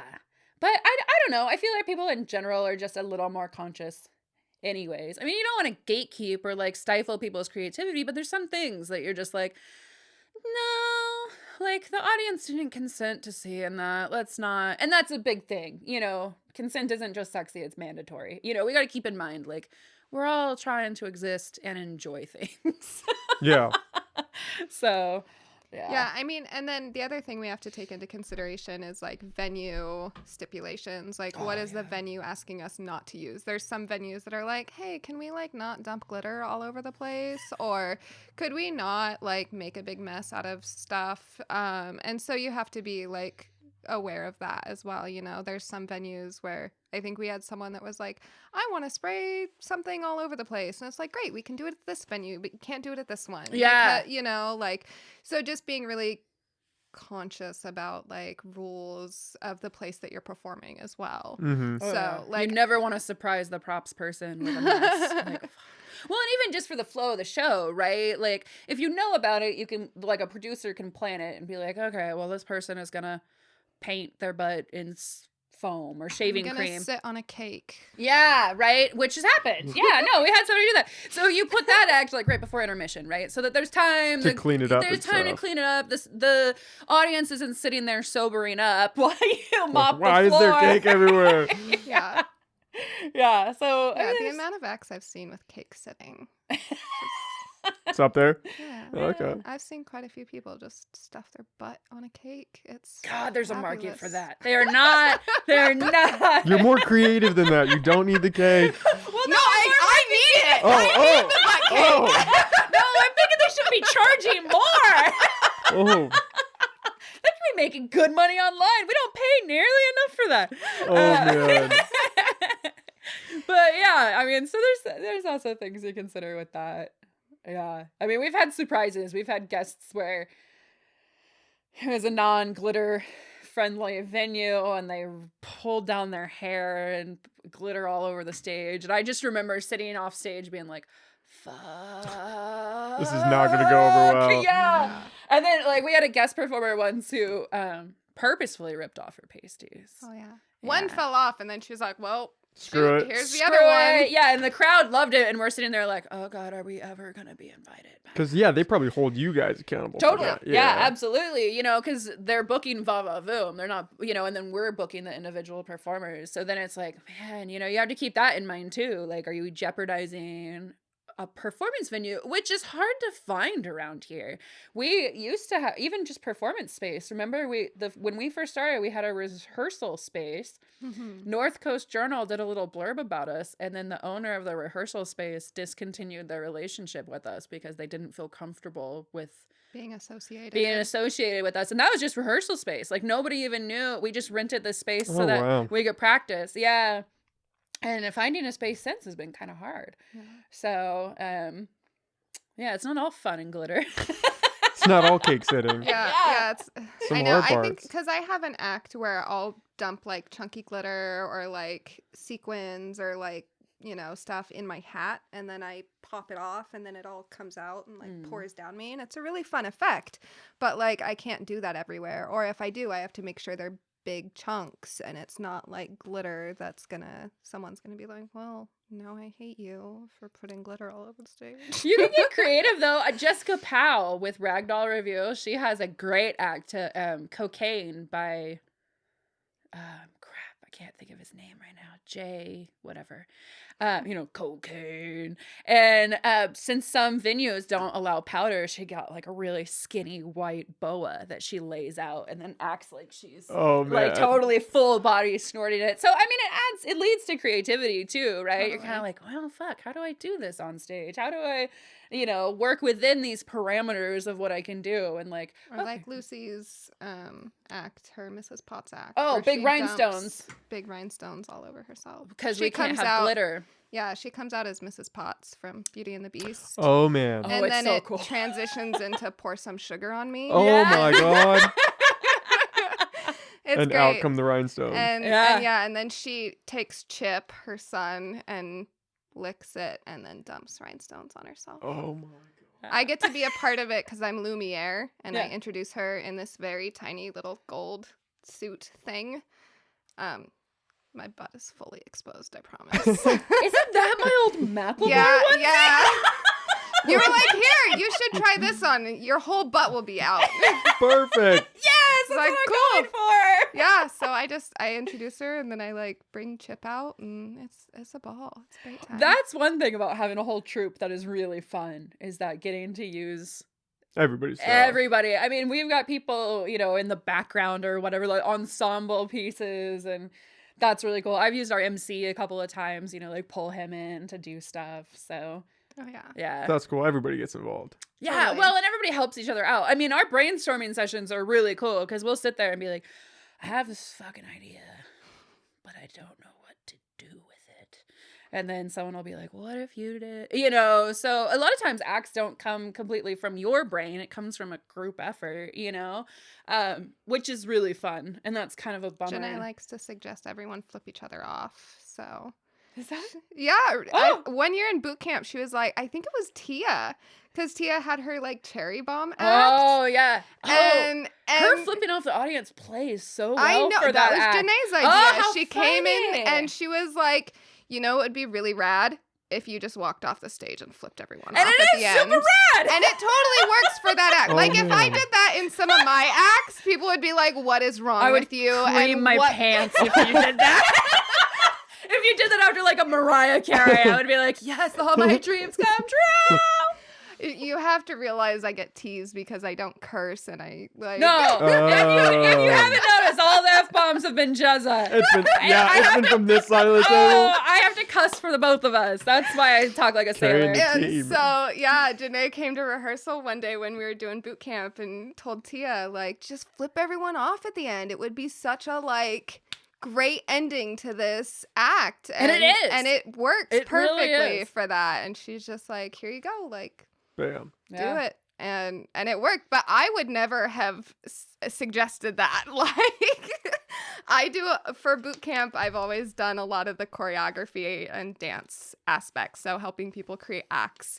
And then we usually do like a group act. And so coming up with a choreography for that and everything. And so I see from like the very beginning of like when they're coming in to the very end of their whole like development of this act. And then sometimes it's nice for other people in the troupe to come in and be like, well, this would be good. Cause like I'm giving them feedback all the time, but the feedback I'm giving them is definitely not to flip people off. It's a little more PG than And that. that's why we do a lot of rehearsals, because we'll come in. I mean, I know I've had stuff where I'm like, I really, like I've got it. My Excel spreadsheet has to here, and then I don't know what else to add. These 3 seconds are missing. What do I do? What do I do? How do I spice it up? Totally. And someone else will be watching that and be like, oh, you know what? You've got to do this. And I'm like, what the like the silly string all over my neck for pearl necklace. Not my idea. I don't remember whose it was. Maybe Lucy's. And they're like, well, no, you need like a finish. Like for pearl necklace, like you need a good finish. And it was like, okay. So, I mean, there's a lot of Collaborative. Collaborative. Yeah, there we go. It sounds like there's definitely that team spirit. Like Oh, yeah. everybody's in it together. We're all Yeah, trying to we're just all help each get other out. naked at rehearsal together. Yeah, sit on cakes. Yeah. Just Yeah. warm up, get in the spirit. Tape each other's labia. Yeah, usual stuff. Come on. Typical things. Yeah. So. Yeah, it usually comes down to the people who have press-on nails versus those who don't. Who don't? That's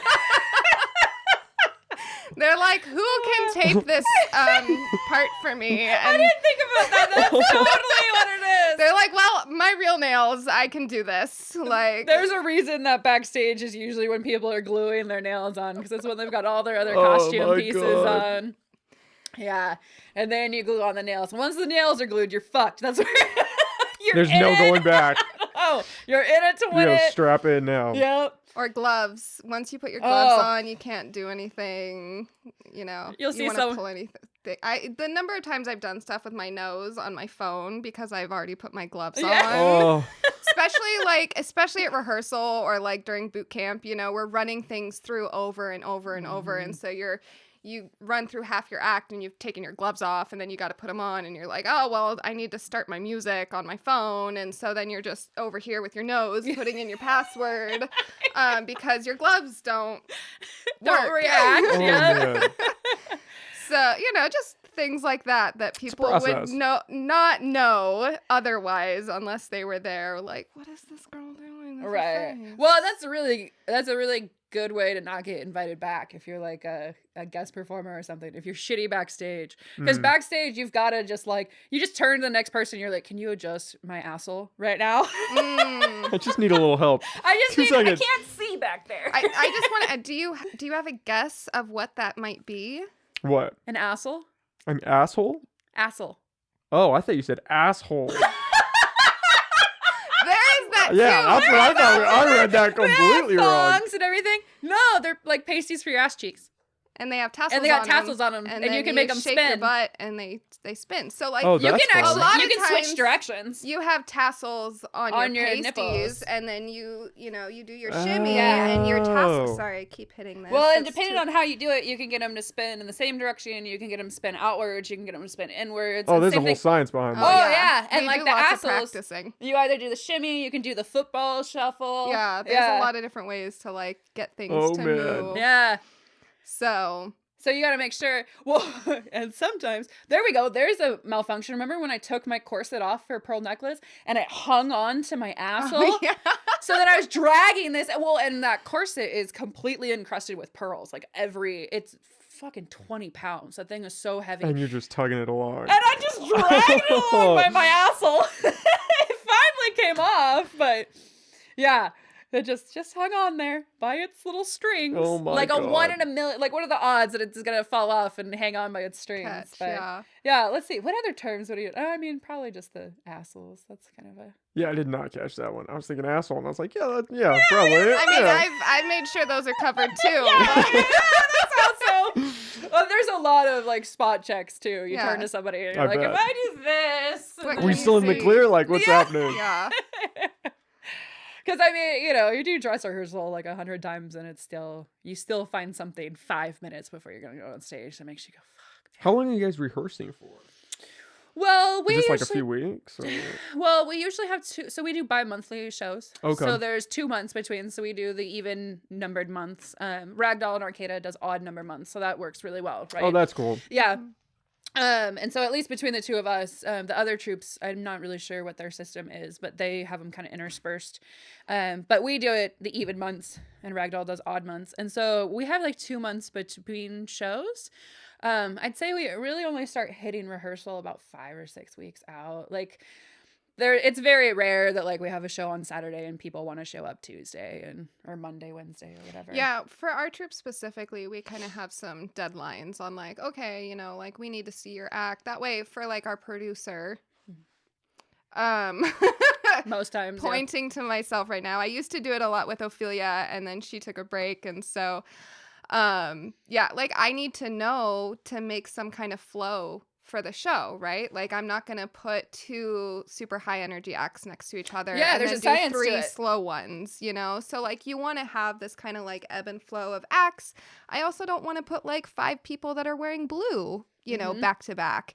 And so like I need to see like what the heck you have going on so that Mhm. I can kind of plan that out ahead of time. I don't think people realize that. I didn't realize Oh that. yeah, you no, know? you rate them. Well, at least what I did when I produced like the Hugh show is I looked at everybody's act and then rate them like A, B, C based on like how high energy they are and like different actions, and then you use like A, B, C, or A, B, C, B, A. Like She's like trying to build up and then Yeah, Come so down and there's build like up. there's these build-ups of like throughout the show. You don't want like the whole first part to be slow burns. Like Yeah. you want to put a little pep in there somewhere too. And so, yeah, just kind of keeping the variety and like the flow of the show is really important to know like what people are working on. if you have So- like 2 ZZ Top acts at a show, which has happened, like you Mhm. want to spread those out, on opposite sides, and Yeah, and sometimes it's kind of fun when like acts kind of blend into each other, they or they do like a lot work. of times. Yeah, They like work really well next to each other, and so that's nice to know ahead of times, because like otherwise I would be like, oh, I'll just put these acts Yeah. together, whatever.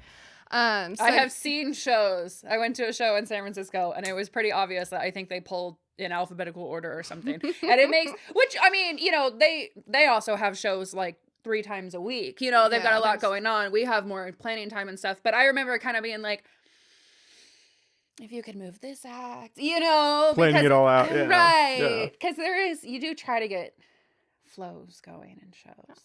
You want to get like a big part of it is like, what do you want the audience to feel? Like, how are you, presenting to the audience, and like, how are they enjoying their experience? Yeah. And like, that might be a big part of like creating an act for me is like, what do I want to make the audience feel? There's an act that I have where it's very like, I'm gonna do myself on stage and you're gonna watch and you're gonna enjoy it. I like that one. Bam. I like how you said that. And bam. And so like, you don't want to like start off with that because the audience It's a isn't lot. going to be ready for Yeah. it. Like, you don't want Nobody's wasted yet. Everyone's just sitting there like, okay, let's watch Yeah, this. Right. like, you have to have something that like is gonna start the show, get people in the mood. Mhm. You don't want to bring out What a Girl Wants, where she's pulling out 70 dildos on stage, like Strong start. like, Yeah. I threw 20 into the audience. Oh, nice. the little bullet ones, The little just, bullets. And I was nice enough to fill them with batteries beforehand. Thank you. I got one. Uh-huh.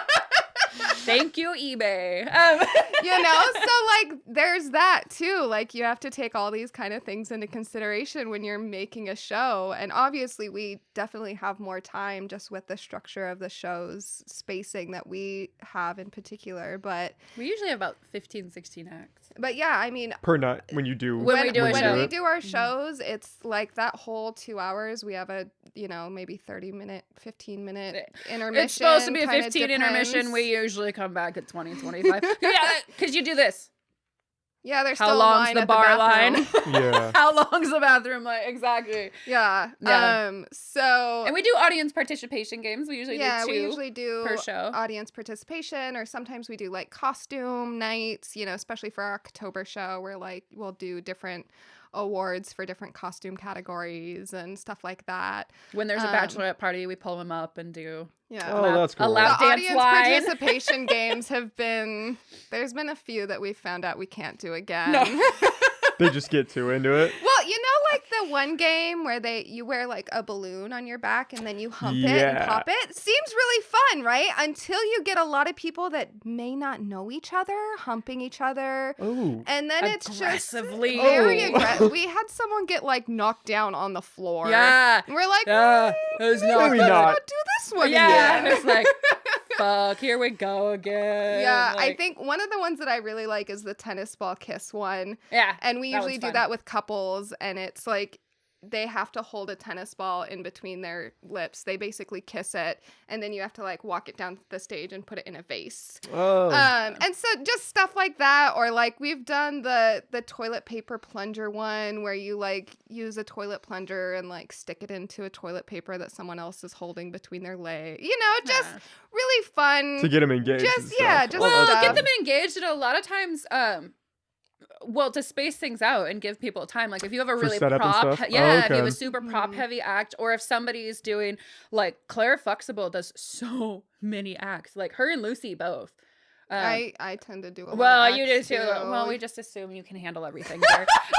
You don't count. We're You just don't gonna- count. But I mean, if somebody opened the show and then they're like the sixth act in again, or a lot of times people will have a solo act and then they'll have like a duet, or there'll be a group act. A lot of times we open with a group act, Mhm. and then people have solo acts, so they got to run back and change costumes and get all set up. Because sometimes, I mean, like our makeup changes, our hair changes, like there's a lot of stuff. So audience participation games also like Fill that drag space. that out a little bit. Yeah. Yeah, do I need space here because nobody's going to be ready yet? Yeah. Yes, let's do a game here. Or, we do like a 50-50 raffle, Yeah. kind of stuff like that. And yeah, those are really great spacers for like putting a show together and giving people time. Buy the performers a few minutes. Yeah, Yeah. totally. 50-50 is good for when we switch to the theaters, it's harder for people to give you tips. Mm. And so, whereas at a bar, they would just come and throw Because there's it more at distance you. between you and the audience. Totally. And Yeah. some people will walk up to the stage, they'll be ballsy enough to like walk up and make it rain, which is always really cool. Or they wrap dollars with quarters and throw it. And That's those not are so kinda- great. Less Don't cool. do Less that. cool. Yeah, Don't I've gotten do hit in that. the face with one, Oh. and I was like, maybe I was like on the floor, and then just like a dollar hit me in the face, and I was like, thank you, But no. Maybe not in the middle of the act. Yeah. Like, or like maybe when I'm standing and I can maybe see it coming, or Yeah. So we'll do a 50-50, and then like the winner gets 50, and then we split the other parts, you know, for everybody, so they get to get some more tips. And there's also, if you're the opening acts, you won't get shit for tips. People are not drunk enough. You gotta warm them up. Yeah, well, it seems like it is so intimate, right? I mean, you Yeah. need the audience and you need to feel them and their energy, I would imagine. Oh yeah, we've had some acts or shows where the audience energy was off. I wasn't at that Jambalaya show, but I've heard about it. There were like 7 people in the audience. Yeah, and they just weren't into it, right? But we've also had times where it's like, I swear you can feel the audience breathe. Like you're just so in tune with them, and they're like clapping along with the music, and I mean, you get really. It's a high, I would imagine. Like you're riding for off everyone. that energy. Yeah. Sure. Oh, totally. Yeah, and it's pretty cool, but it can get fucked up too. Yeah. Yeah, you don't want somebody to go up there and bomb and then you got to go after them and try to like bring it back. It's honestly worse to have somebody kill it. Oh, really? Oh, yeah, That's man. why I got voted last for boot camp, because everyone was like, I want to go after you. Oh no, and the gal after me, even though I screwed up and lost a pasty, the crowd loved it, and she was like, I was screwed. You know, like how do you follow that? You know, like a bare titty. Oh. I can't beat that. I have 2 pasties. Yeah, exactly. So, no, I mean, because I feel like bombing is pretty subjective, right? Like, I can't think of very many acts I've seen where it's like, but we have such a rigorous rehearsal too. Like, I think. Like you guys are on it when you go. Yeah, I mean, I've definitely seen I think in the other areas biggest where. thing that I see for our troop specifically is like costume malfunctions, or like something happens and like the performer will get off stage and they're like, ugh, this happened, you know, and they're like frustrated, but the audience is like, woo! Yeah, they're still having a good time. You know, like they don't care or know, but like a lot of the times you'll have performers either come off stage and they're like, you know, and they're all like giddy and stuff, and then there's sometimes they're like, oh dang, like that wasn't great, you know, so you kind of have both of those, but usually we're all backstage. NCRT is really nice because they have a video like feed that goes backstage, so we can watch each other. Oh, that's on cool. stage. It's really cool. The one at Eureka Theater, there's usually a bunch of us on the top balcony watching each other. And then we're we hyping change each other up. upstairs. And so, I mean, the number of times where I've seen people like putting clothes on while they're watching other people perform on the top balcony is pretty great. And then NCRT, if you're at a certain part in the stage, you can hear all your sisters screaming for you in the back and the audience in the front, and it is really cool. Oh, man. It is a cool vibe. So, sure. yeah. And then also we can give each other feedback too, like, oh, that really worked. I guess the other thing is music malfunctions. Oh, that happen a lot? music malfunctions. So sometimes That's like, probably harder to come back from. That's harder. I think that's probably the hardest thing is music malfunctions. Either like something cuts out. I've done a show where my music started and then completely cut out. Yeah. And I was like, do I keep going? Do I stall for the DJ to like fix this? Which one was it that the audience sang along? That was at the Christmas show. Yeah. Where like it started and then faded out. It just stopped. Was it the scrap show? Yeah. Yeah. Yeah. So- and then I was like, well, I'll keep going. And then I like looked over and they're like doing their thing. And I was like, I'm just going to stall. I'm going to go sit on some people's laps till it comes back. What song was it? It's Blue Christmas. Yeah. And no, that was really cool. We actually performed at the brewery. At Lost Coast? No. Oh man, they make that really rad milk stout. I can't think of it now. Booth, right? I Booth think Brewing Company? So, I think so. The one that like they sell a lot in Korea. Yeah, there's a Yeah. local. Oh, yeah, there's a local Well, brewery. last time I was in Korea, I didn't try our local beers.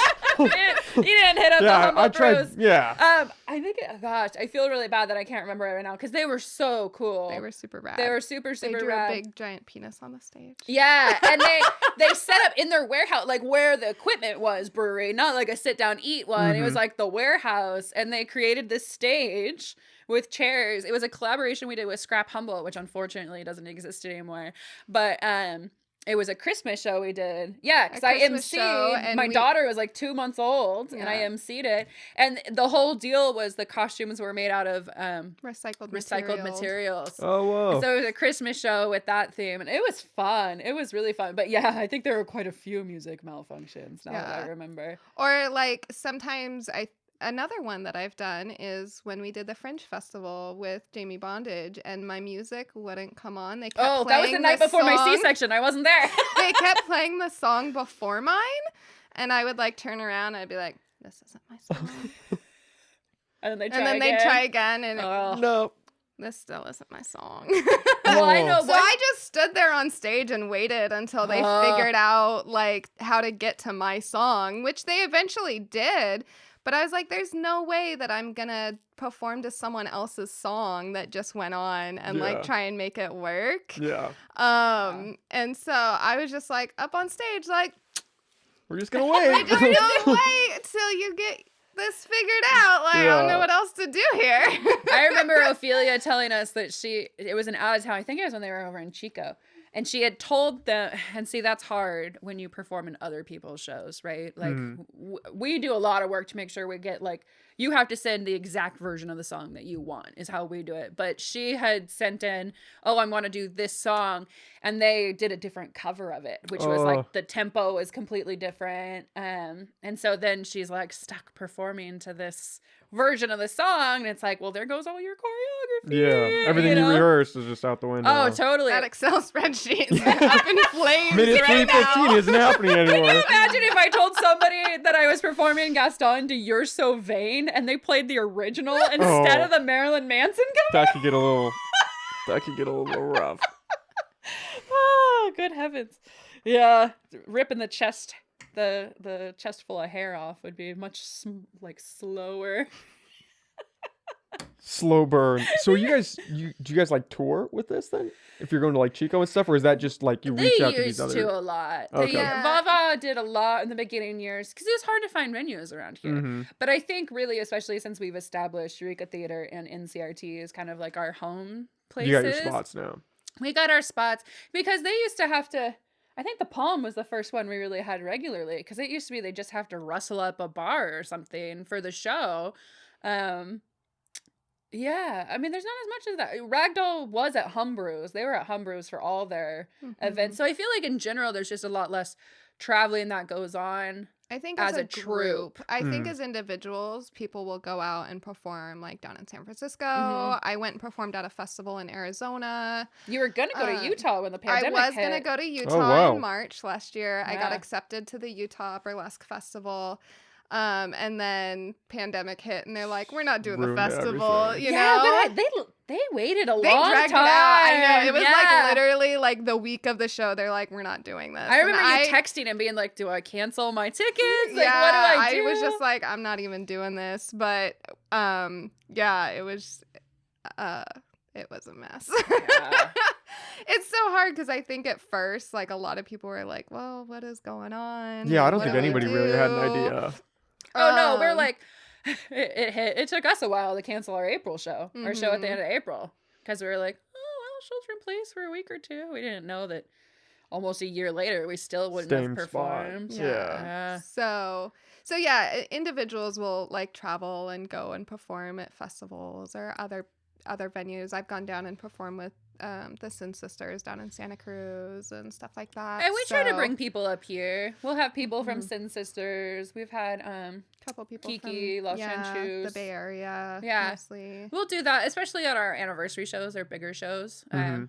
because we have more ticket sales to afford somebody. Because they cost a bit to bring them up here. You know, you got to pay their travel expenses and performance fees. So it can get a little pricey. So for our bigger shows, we've brought some people from out of the area.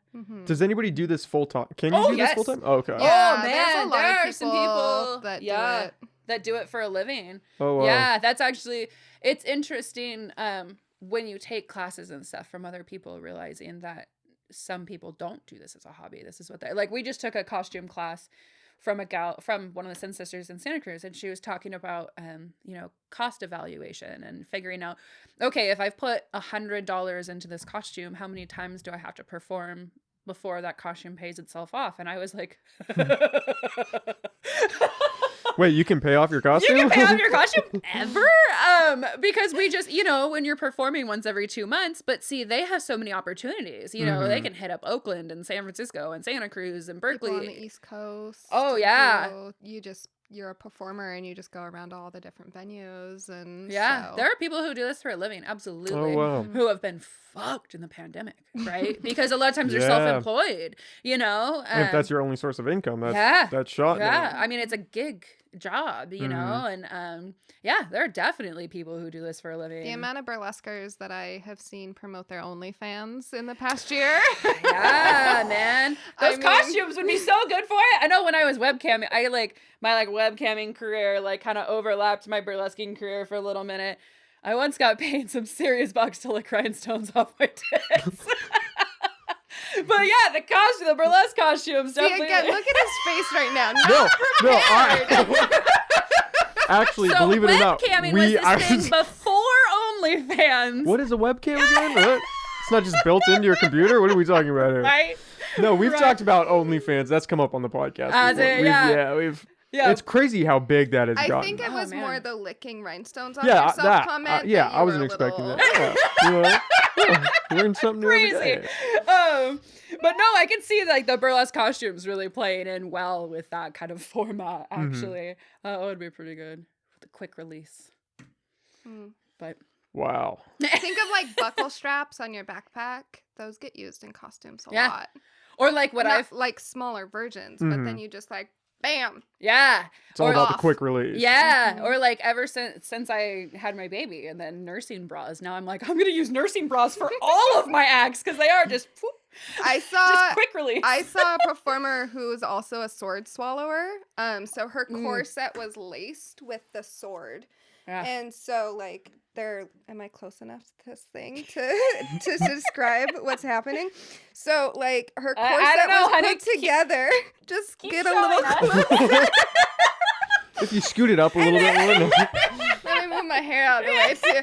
So she pulls the sword and the corset comes off and then she does her sword swallowing bit. Oh, wow. That was phenomenal. So, you see stuff like that and it's just all these different ways of getting out of your clothes. It's not just, pulling your shirt off over your head. It's, how many different ways could you possibly get this piece of clothing off of you in a very apparently interesting a lot. way. Oh, yeah. Well, that's why I teach in costuming class. I'm like, don't ever take your pants off. Don't ever, unless it's for comedic, emphasis. Don't unbutton your pants and then don't do it. Do snap tape, rip them off. It looks so cool and it's so much easier. I have a skirt that I put the zipper in upside down so that I have to bend over and pull unzip. So good. Upside down, because normally you just zip your skirt down. Mm-hmm. So I do a thing where I reach through my legs and bend over and unzip the skirt. And it's just it's not anything super spectacular, no, it but is, though. I mean, I guess it's not anything super mind blowing, but people think it's spectacular. I guess that's the way I should work. When you bend over and slowly unzip and your in a butt direction they don't expect it. Yeah, so what it's zippers go that way? Yeah. So it's stuff like that, just fun little quirky things that you can. I keep hitting. I swear, I get right. I get more reaction out of a lift a skirt up and show the ankle, in the beginning, when you start doing that tease, people lose their minds, and then later you're like, here's my titties, and they're, go back to the ankle. It's about the same. Wow. It's crazy to hear about like how much detail actually goes into the costumes and like how, oh, you could take it off this way, but you could also take it off that way. Yeah. Well, and that's a lot of what our collaborations go, you know, when we're in rehearsal, because we'll be like, okay, so then I'm doing this and then I want this top to come off and I was thinking about this, and someone will be like, well, what if you do? Like my graduation act, most people don't expect it. My sleeves come undone. So I rip my sleeves off as like a reveal, and most people are like, what the fuck? I never thought about taking your sleeves off, you know? And then people get all excited about that, and it's like just trying to figure out how to make things like new and unusual. And that's one thing that I don't think people realize. Like when they watch a burlesque act, I don't think most people realize like how much goes into it, how much thought, how many times like Or the ways you have to alter it when you think it's gonna work some way, and then you get to rehearsal and it doesn't. you get to rehearsal and all of a sudden you have these epaulets with like 4 feet fringe. You're like, I can't crawl without crawling on this fringe. What do I do? Like, oh, well, I guess I'm not doing floor work anymore. Yeah, you know? I think the act that I did at February, I like had a costume piece. I didn't realize my boobs were gonna come out of it quite as many times as it did. Before she expected them to. Before she Yeah, wanted them to. Yeah, Pre-planning. before Yeah. I wanted the boobs to come out, Yeah. like they were just like, "Hey, here I am," We're and ready. I'm like, "Wait a minute, jeez." Down, puppies. And then like I tried to like alter it so that they wouldn't come out as much, and they were still like, "Nope, coming out. I don't care." And so there was a lot of like on stage going, "Just kidding. I'm gonna put this back." We're not ready Because you yet. can do that too. Yeah. Yeah, I mean, that's something to play off too, is Mm-hmm. if something comes out before it needs to, you're like, no. Just kidding. Psych. Yeah, exactly. Extra little tease. Yeah. I meant to do that. Yeah. Yeah. Or like, I'm gonna take this off. Oh, no, I'm just kidding. Now, It's oh, like- no, I'm not taking it off. Yeah. Yeah. You said graduation performance. Is that like from boot camp? Yeah, it's the audition. Okay. Yeah. That's the Yeah, so audition. usually we have a show just with our boot camp performers, Mhm. and they perform group act and a solo. Okay. And so their group act is just for funsies kind of a thing, and then their solo act is like their audition piece if they want to get into the troupe. And then our regular shows are just our regular shows with acts for whatever. And I feel like a lot of times somebody's like graduation act is sort of like the performance piece they like kind of become known for. Mm-hmm. Although I feel like Well, the act that I did at the Arizona Festival was my graduation act. piece? It was the first act I'd ever done. I think mine is more the second act I did. That was legs. That's a ZZ Top one. Yeah. I feel like is more what people I think you've of. done it more. Yeah, I haven't done than- my graduation act in a long time. Yeah. So, yeah. And it's probably cool seeing people transform from their first act to their Mhm. most recent, and seeing the Yeah. progression. I really like that. Yeah, I mean, like your costume changes or like it gets updated. I mean, people who do it full time, like they have signature acts and they'll travel around and they just do, maybe 5 acts and they'll just do it everywhere. Mm-hmm. I think I've seen like 3 different recordings of Frankie Fictitious's Welcome to the Jungle. Oh Yeah. my God, dude. Look that up. Write that down. Yeah, What is you it? should be taking notes. You I should know. be I'm gonna be listening He's back to gonna this be like, wait, like, okay, I gotta Google He's that. gonna be like, I'm just gonna get lost in like 3 days of burlesque Oh videos man, now. Frankie Fictitious. I know I talk about her a lot, but she's like my costume porn basically. She has this Welcome to the Jungle act, and she created this lion costume. And the lion head, what did she say? She used like 50 different don't hair extensions to Yeah, like make the hair mane. and then Oh, wow. rhinestones. And then rhinestoned it out. And then she does to get out of, she's in a jumpsuit. To get out of it, I've never fucking figured it out. I have watched this so many times, and I'm the costume person. I've been sewing since I was 10 years old, and I cannot. Yeah, It's there's like little bungee pulls. cords. It's like Oh, a what? pull, and she just walks out of her jumpsuit. Like she just walks and pulls and just walks It completely just out of drops. It just- It's like the most amazing thing. it Oh, blows wow. my mind, and I've never been able. Janae and I have both sat there and been like, "Well, what if you did?" And it's honestly, it's probably something so easy, but like I think it's can't. similar to like the sword and the corset, where it's something that's laced Like and together you just and you pull pull that the and then string, it- kind yeah. of an Mhm. idea. But the seamlessness that it happens in is just Like she just walking and she just Beautiful. walks out of this jump. Oh, mwah. Yeah, that's another thing, right? You have to make it look natural. You can't be up on Mhm. stage and like fumbling around trying to get out of your clothes. I guess I would say it's not, unless you're doing it for a comedy Yeah, thing, Yeah. you're right. not gonna struggle out of your pants like you do in your bedroom at home. Yeah. you yeah, know? that would be Or the only like thing before close you're to... getting, ready to watch binge watch movies with pizza. And you, Yeah, you're like, have let me to- open this up a little bit. like bam, which you can totally play off of. the Thanksgiving sweatpants. Yeah, but like generally, if you're doing something that's not a comedy thing, you don't want it to look like you're like, I can't get out of this. right Yeah. now." I think that's the closest to bombing I've seen is people who clearly just haven't. And that can happen, right? You get crunched for time and you come up with this idea of how you're going to get out of this outfit and you think it's going to work and then you don't practice it enough. And Mhm. like, I can't tell you how many times I've scrapped stuff in my living room just being like, well, that's not going to work, you know, because it just ends up fumbling or something. And so I think that earlier when I was saying you can't really bomb, you can if you just don't, if it's not Prepare that for seamless it. look. Yeah. Yeah. Well, and that's part of practicing too. Like, you don't want to create a whole costume and then make an act with it if it's not going to be functional. Like, if it's going to take you 2 minutes to get out of your corset, Nope. you probably don't want to have a lot of other pieces in that, and like just make your corset your whole thing. And like, that's cool. I've seen people do it and it's awesome.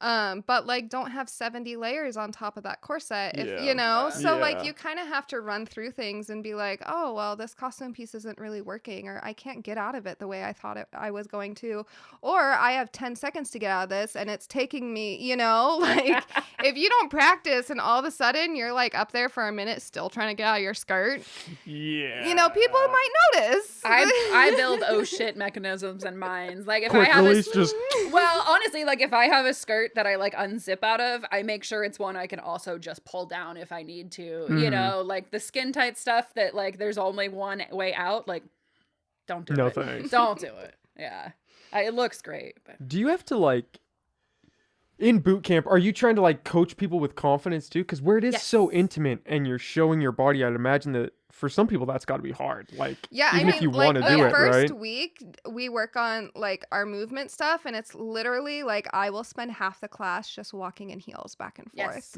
You know, so Oh, it's you like, don't want a baby giraffe. Oh God.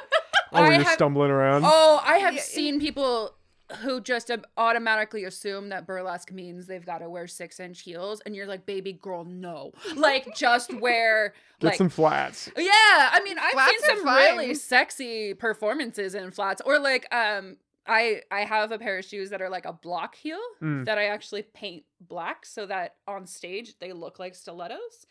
Oh, And then you have little that trick. extra stability, Cheaters. but it looks, you know, but from the side it looks like a stiletto Mhm. heel. And it's, yeah, so stuff like that. You just like, yeah, oh. I mean, so yeah, we talk about like, what are the things that make you feel sexy? Like, are you a funny, sexy person?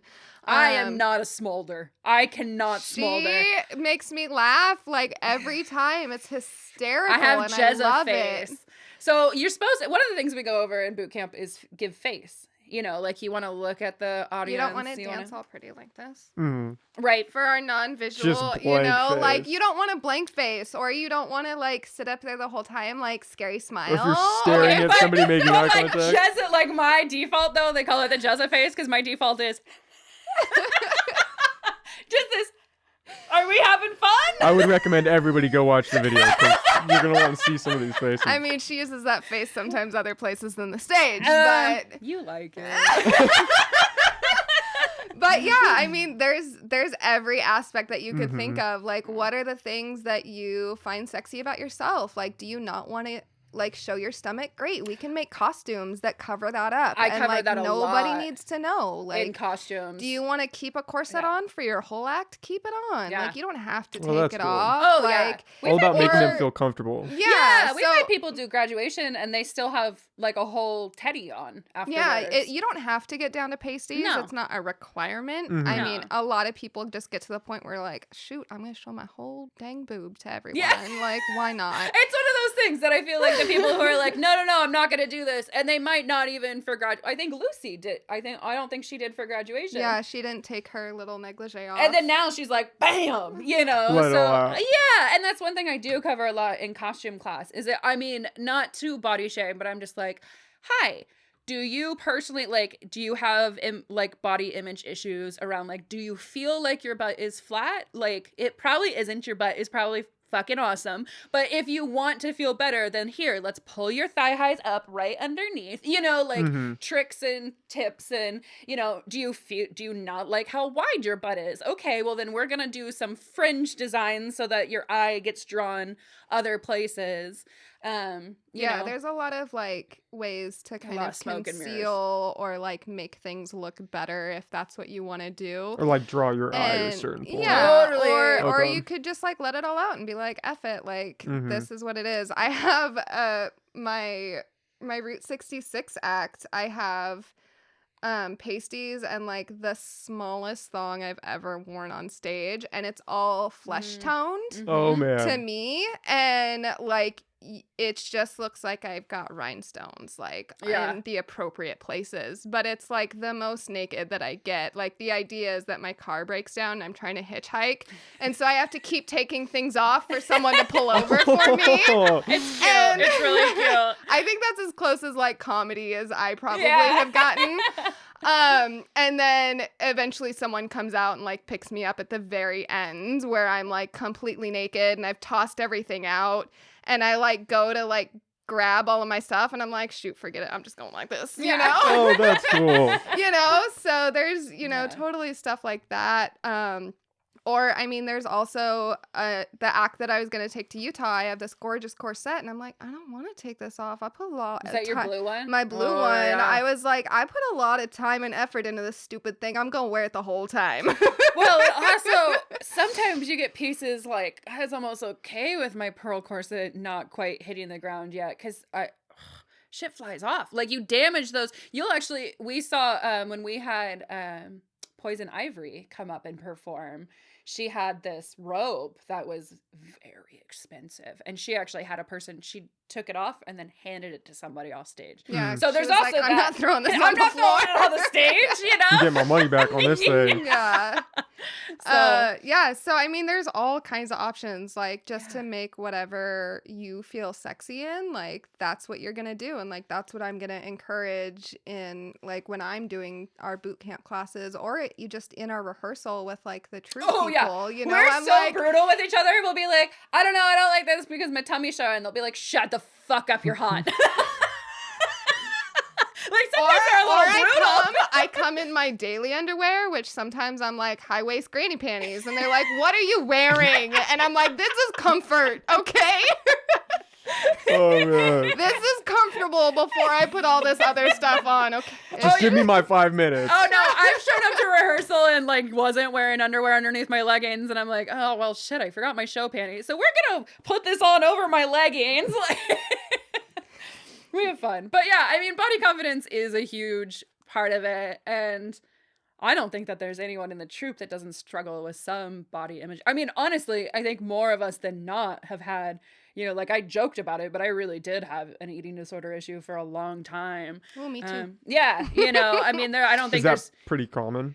I I feel like in all those performative I fields feel like burlesque and okay, drag. so they always say like comics come from a really dark place, Mhm. and I feel think like burlesque burlesque does is not too. that different. You yeah, know, like we all have like... you all demons in have the closet. something that's going on. And I feel like burlesque is really, this is gonna sound so like kumbaya, but like burlesque is really healing in that way. Like I've come from a place where, you know, I wasn't accepted in my life unless I did fit this exact mold. You know, like I was told I was pretty because I had a little waist and big tits. Well, what does that do to your brain when all of a sudden you gain 40 pounds, you know? Mm-hmm. And, you know, when people start dropping away who like aren't real friends, they're just there because you're like the trophy girl, like I was, like that was my job title, you know? And, burlesque really allows you to take control of your body and to display it in a way and to really kind of revel in what it can do, you know, like holy shit, I can put on feathers and rhinestones and just rock your fucking world, you know, and it's really empowering and intense.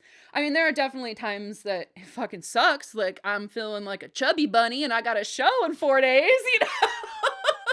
Like, yeah, but I mean, the times that you look out into the audience and like you're doing your thing and like everyone in the audience is like, yes, I'm here for this. Oh yeah. You know, like there is not anyone out there that is like, this is not good enough for me. Mm-hmm. You know, like there's if they never do, they don't come back. You know, like you don't come to the show. And we have a pretty good size of group, I feel like, of people regulars? that Yeah. just regularly come to like almost every single show. Oh, that's and cool. So and funnily, I don't know how to say that. You can make up words. This is a podcast. All words are made up. Funnily. Funnily, I'm just gonna go with it. Enough. Funnily enough. A majority of burlesque audiences, I know for us, and in most places are women based. Yes. You know, a big portion of the audience are going to be women, and a lot of the men are just getting tagged along or for like, come with me to this thing. You know, we don't have I guess that's a big difference between like going to a strip club necessarily. You don't have those like big groups of guys that are just like, I'm going to get some naked girls. That was what my mother hates that I do burlesque. Absolutely fucking hates it. And my mom did too when I first started. Until she saw you and then do she it, came actually. to a she came to a show. show. Yeah. Well, my mom's deeply religious, and so for her, like, your body is shame, right? And that was. You cannot love your body. You cannot love your body. It is filthy and gross. Nobody can look upon it. You gotta keep it in the closet. Only bust it out when it's dark in the room. Filthy ankles. Yeah. She's this close from sacred underwear, man. Oh, like, man. She's this close. The chastity belt. Oh, if she coulda, she woulda. And so that's one of the arguments is like, well, why are you putting yourself on the stage so men just have dirty images of you in their mind? You know what they're doing when they get home. And I told her, it's like, Ma, most of it's women going home and doing that. Well, no, what I told her is I was like, Ma, a guy could jerk off to me for seeing me in the grocery store too. Like, yeah. Which she did not like. But like, that's the reality, you know, is it's just kind of like, I'm not there for, I guess, the male gaze, if we want to get into that. Like, that's not what burlesque is about. And I think that's really empowering for people when they realize that, like, you're not performing specifically to meet some sort of expectation, right? Some sort of like sexual, like, it is a very sexual thing that you're doing sometimes, especially when she's like, yeah, on like fucking herself on stage, basically. It's a great act. You got to see it. But, you know, it's one of those really cool moments where just because something is a sexual act doesn't make it inherently sexual, if that makes sense. And you're kind of sharing that with the audience. And it's whatever they take from it is what they take from it. But I don't know. I feel like with burlesque, the expectation, like, your performance is not based on what they get out of it, right? It's more of a symbiotic relationship instead of, I feel like you porn take and into stuff, consideration like what the audience is feeling and like what you're portraying for them. But at the same time, it's a lot of it is just like, I'm going to make this art and I'm going to put it out there. And like, that's really nice to just be able to do. Yeah. Yeah, absolutely. Well, it's one of those weird things, right? Where like, if you ask somebody if they have a problem with it, they'd say no. And then if you're like, would you want your kid to do that? They'd be like, no. Right. No. Right. Yeah. No. You know, my husband and I have had that conversation because we have a daughter, and he at one point he was like, "Well, you're gonna stop doing burlesque like when you're pregnant." I was like, "No." He's like, "Oh, okay." And he's okay. Well, is like she gonna know that you do burlesque? And I'm like, "Yeah." Especially since like her aunts are people in the troupe, you know. She's gonna find out about it, right? And it's just one of those conversations where it's like, okay. Like, we have the kind of relationship where I can be like, I see that makes you uncomfortable. Can you analyze why that makes you uncomfortable? And he's just like, I don't know. You know, like, it's one of those weird things, right? Like, and he has to stop and think. I think it's hard to like sexualize your children. I think I is a big part of it. Yeah, I think, but right sure. there is like that. Right there is the fallacy. Is that you're assuming that burlesque is in and of itself sexual, right? Just because you're removing clothes, whereas like, not everybody faux masturbates on stage. You know, it's like, it kind of... Not everybody's deep throating across. I mean, not everyone, but it's pretty common. Yeah. You're gonna run if into they're not it. doing it, they probably want to. Yeah. Well, and yeah, so it's one of those things where it's like, I remember my stepdad, who's gone now, just had a very like old boomer dude moment, right? Where he was like, well, you know, Nicole, I was watching on the TV and there was a documentary about this burlesque thing. And, you know, some of them, I'd never fucking heard this term before. Some of the most milquetoast gals you've ever seen, I mean, they were just beautiful. And I'm like, yeah, Papa, I'm not just popping up on stage and ripping my clothes off and like, you know. Oh my, he said milquetoast? You really? Oh my God. Write that one down. Look that one up. That's like the most boomer thing you could say. I feel like it's milk toast. Milk shows. And but for him, it was really, I actually don't know what documentary he watched, but it was actually seeing the time, the effort, the energy that goes into it and realizing that it's not. Don't just watch Burlesque with Christina Aguilera. Oh, God, don't. I think that's the thing that I get a lot. They're like, I watched the Or movie Showgirls. Burlesque or Showgirls. Showgirls, or I know about Dita Von Teese, and I'm like, cool. Oh, That's not gonna Dita's get you problematic very as far. fuck. Don't look into her. So if you're I looking don't up even know real who Dita Burlesque, is. oh, Everybody's Dita, gonna have to- you we're don't gonna have to know Google Dita Dita Von now. Teese? Write it down. Yeah. We'll look at it. We're gonna come later. back. Talk about cultural appropriation.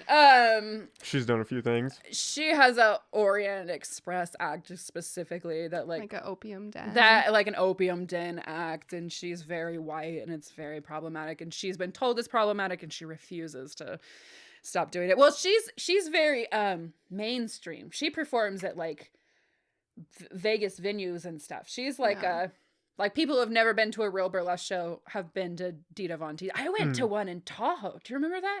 I remember you saying Oh something my about God. it, So yeah. my husband and I go, his uncle got married in a casino in Tahoe. It was like a whole thing. And so we're like in Tahoe trying to figure out what to do before this random wedding in a like 20-minute chapel. And I saw the burlesque sign and I'm like, oh my God, there's like burlesque. How cool. Not. No, it was chicks in just their chonies, like dancing, and there was no art, there was no stripping, there was no like it was all 115-pound, 5'7" blondes with C-cup breasts doing the exact same motions, which I get, not to talk shit on any of them. Like they were all beautiful and stunning and athletes and amazing, but like to me, that's not what burlesque is, right? Like they had a professional choreographer and there weren't. The music It's all more flowed like a into each Rockette other. kind of performance. Totally, yes, that's a great. Where it's very structured. They're all kind of doing the same thing. They're all, Yeah. I feel like the Rockettes might have a little bit more diversity sometimes. But I remember being so excited for this, like, a burlesque show in Tahoe. That's got to be cool. And then being like, wah, wah, wah. Like, not really. So there's definitely like homegrown versus mainstream too. So I keep going back to that sexual aspect, and I wonder if that's. Do you guys create that distinction between like what you do and like strippers? Then, like, would you be okay with your daughter? I try to burlesque? not make a distinction, honestly, between strippers and burlesque because I feel like that implies a superiority that doesn't exist there. I actually have much, much, much more respect. This is going to sound shitty. I have more respect for exotic dancers than necessary because that's like their, every single day. You got to smell them. You've got, God. I did amateur night twice and I just never could do it again. Like I just have so much respect for people who work in the strip clubs, and burlesque is such a sanitized version of that. And I don't think that that's necessarily a good thing. I think that leads to a lot of, kind of like mixed feelings about superiority complexes, and like we're all taking our clothes off, honey. Like I don't think I remember when I first started Chupacabra, making a big deal about not wanting my husband to come to shows. And like my husband's a shy dude. Like he's not being an asshole in the crowd unless he's sitting with props. Then they get a little rowdy. But the number of times I've seen them talk on videos. No, right. But she was very like, no, you have to seem single and available.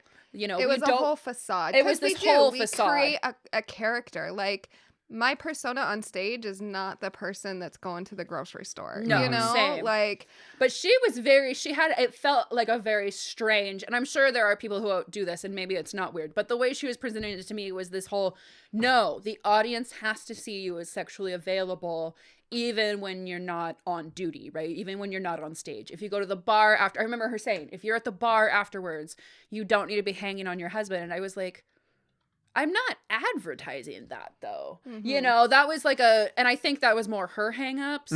And thankfully, I mean, Lila's had partners on stage with her, like dancing and stuff. Like you've done really great duets with like partners that you've had. And so I think for some people, that's an aspect of it, like you have to advertise yourself as sexually available. And I don't think that's really the culture of Vava Yeah, I mean, anymore.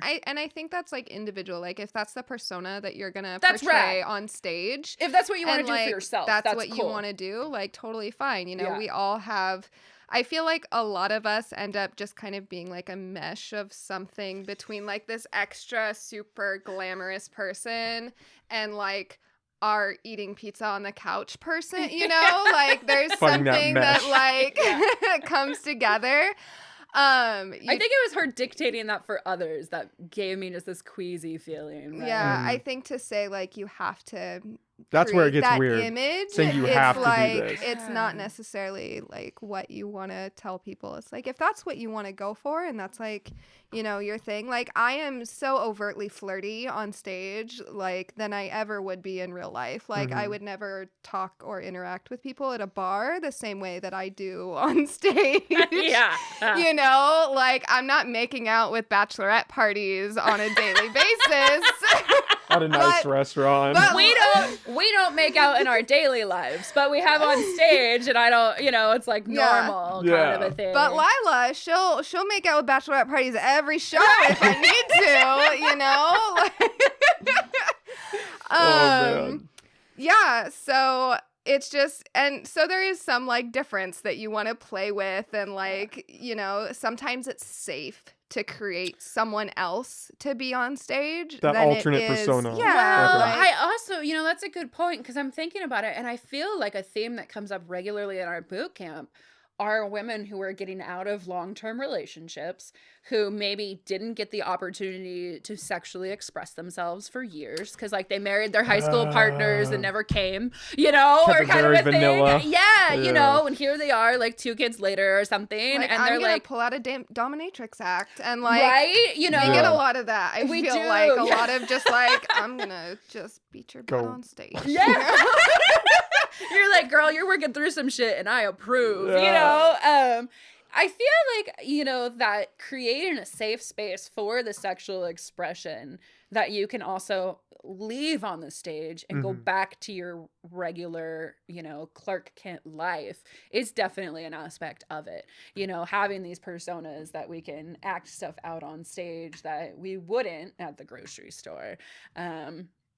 I mean, Yeah. unless it's Winco at 4 a.m. Yeah, or Walmart. You know, then it's forget it. I've Come seen on. some things. You're just blending in at that point. Yeah. I remember when I first moved up here, and like I come from a very small town. You know, you drive a half hour to the store and Oh, back, kind of a man. thing. And so like Eureka for me, I'm like, this is big city living.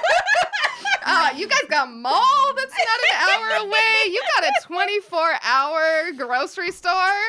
I was like, I went in for chocolate covered pretzels one time. This guy was eyeing me down the aisle, and I was like, hey, I'm just in here for my fatty like And chocolate he covered thought pretzels. you were a dragon. And like, no, he literally, Tripping balls. I looked over at him and like kind of gave like a acknowledged smile and like kept scooping my pretzels, and then he just came over. He's like, I just needed to tell you that you are the most beautiful person in Humble I have ever come across. And I was like, with my pretzels, like, Hey, man. thank you.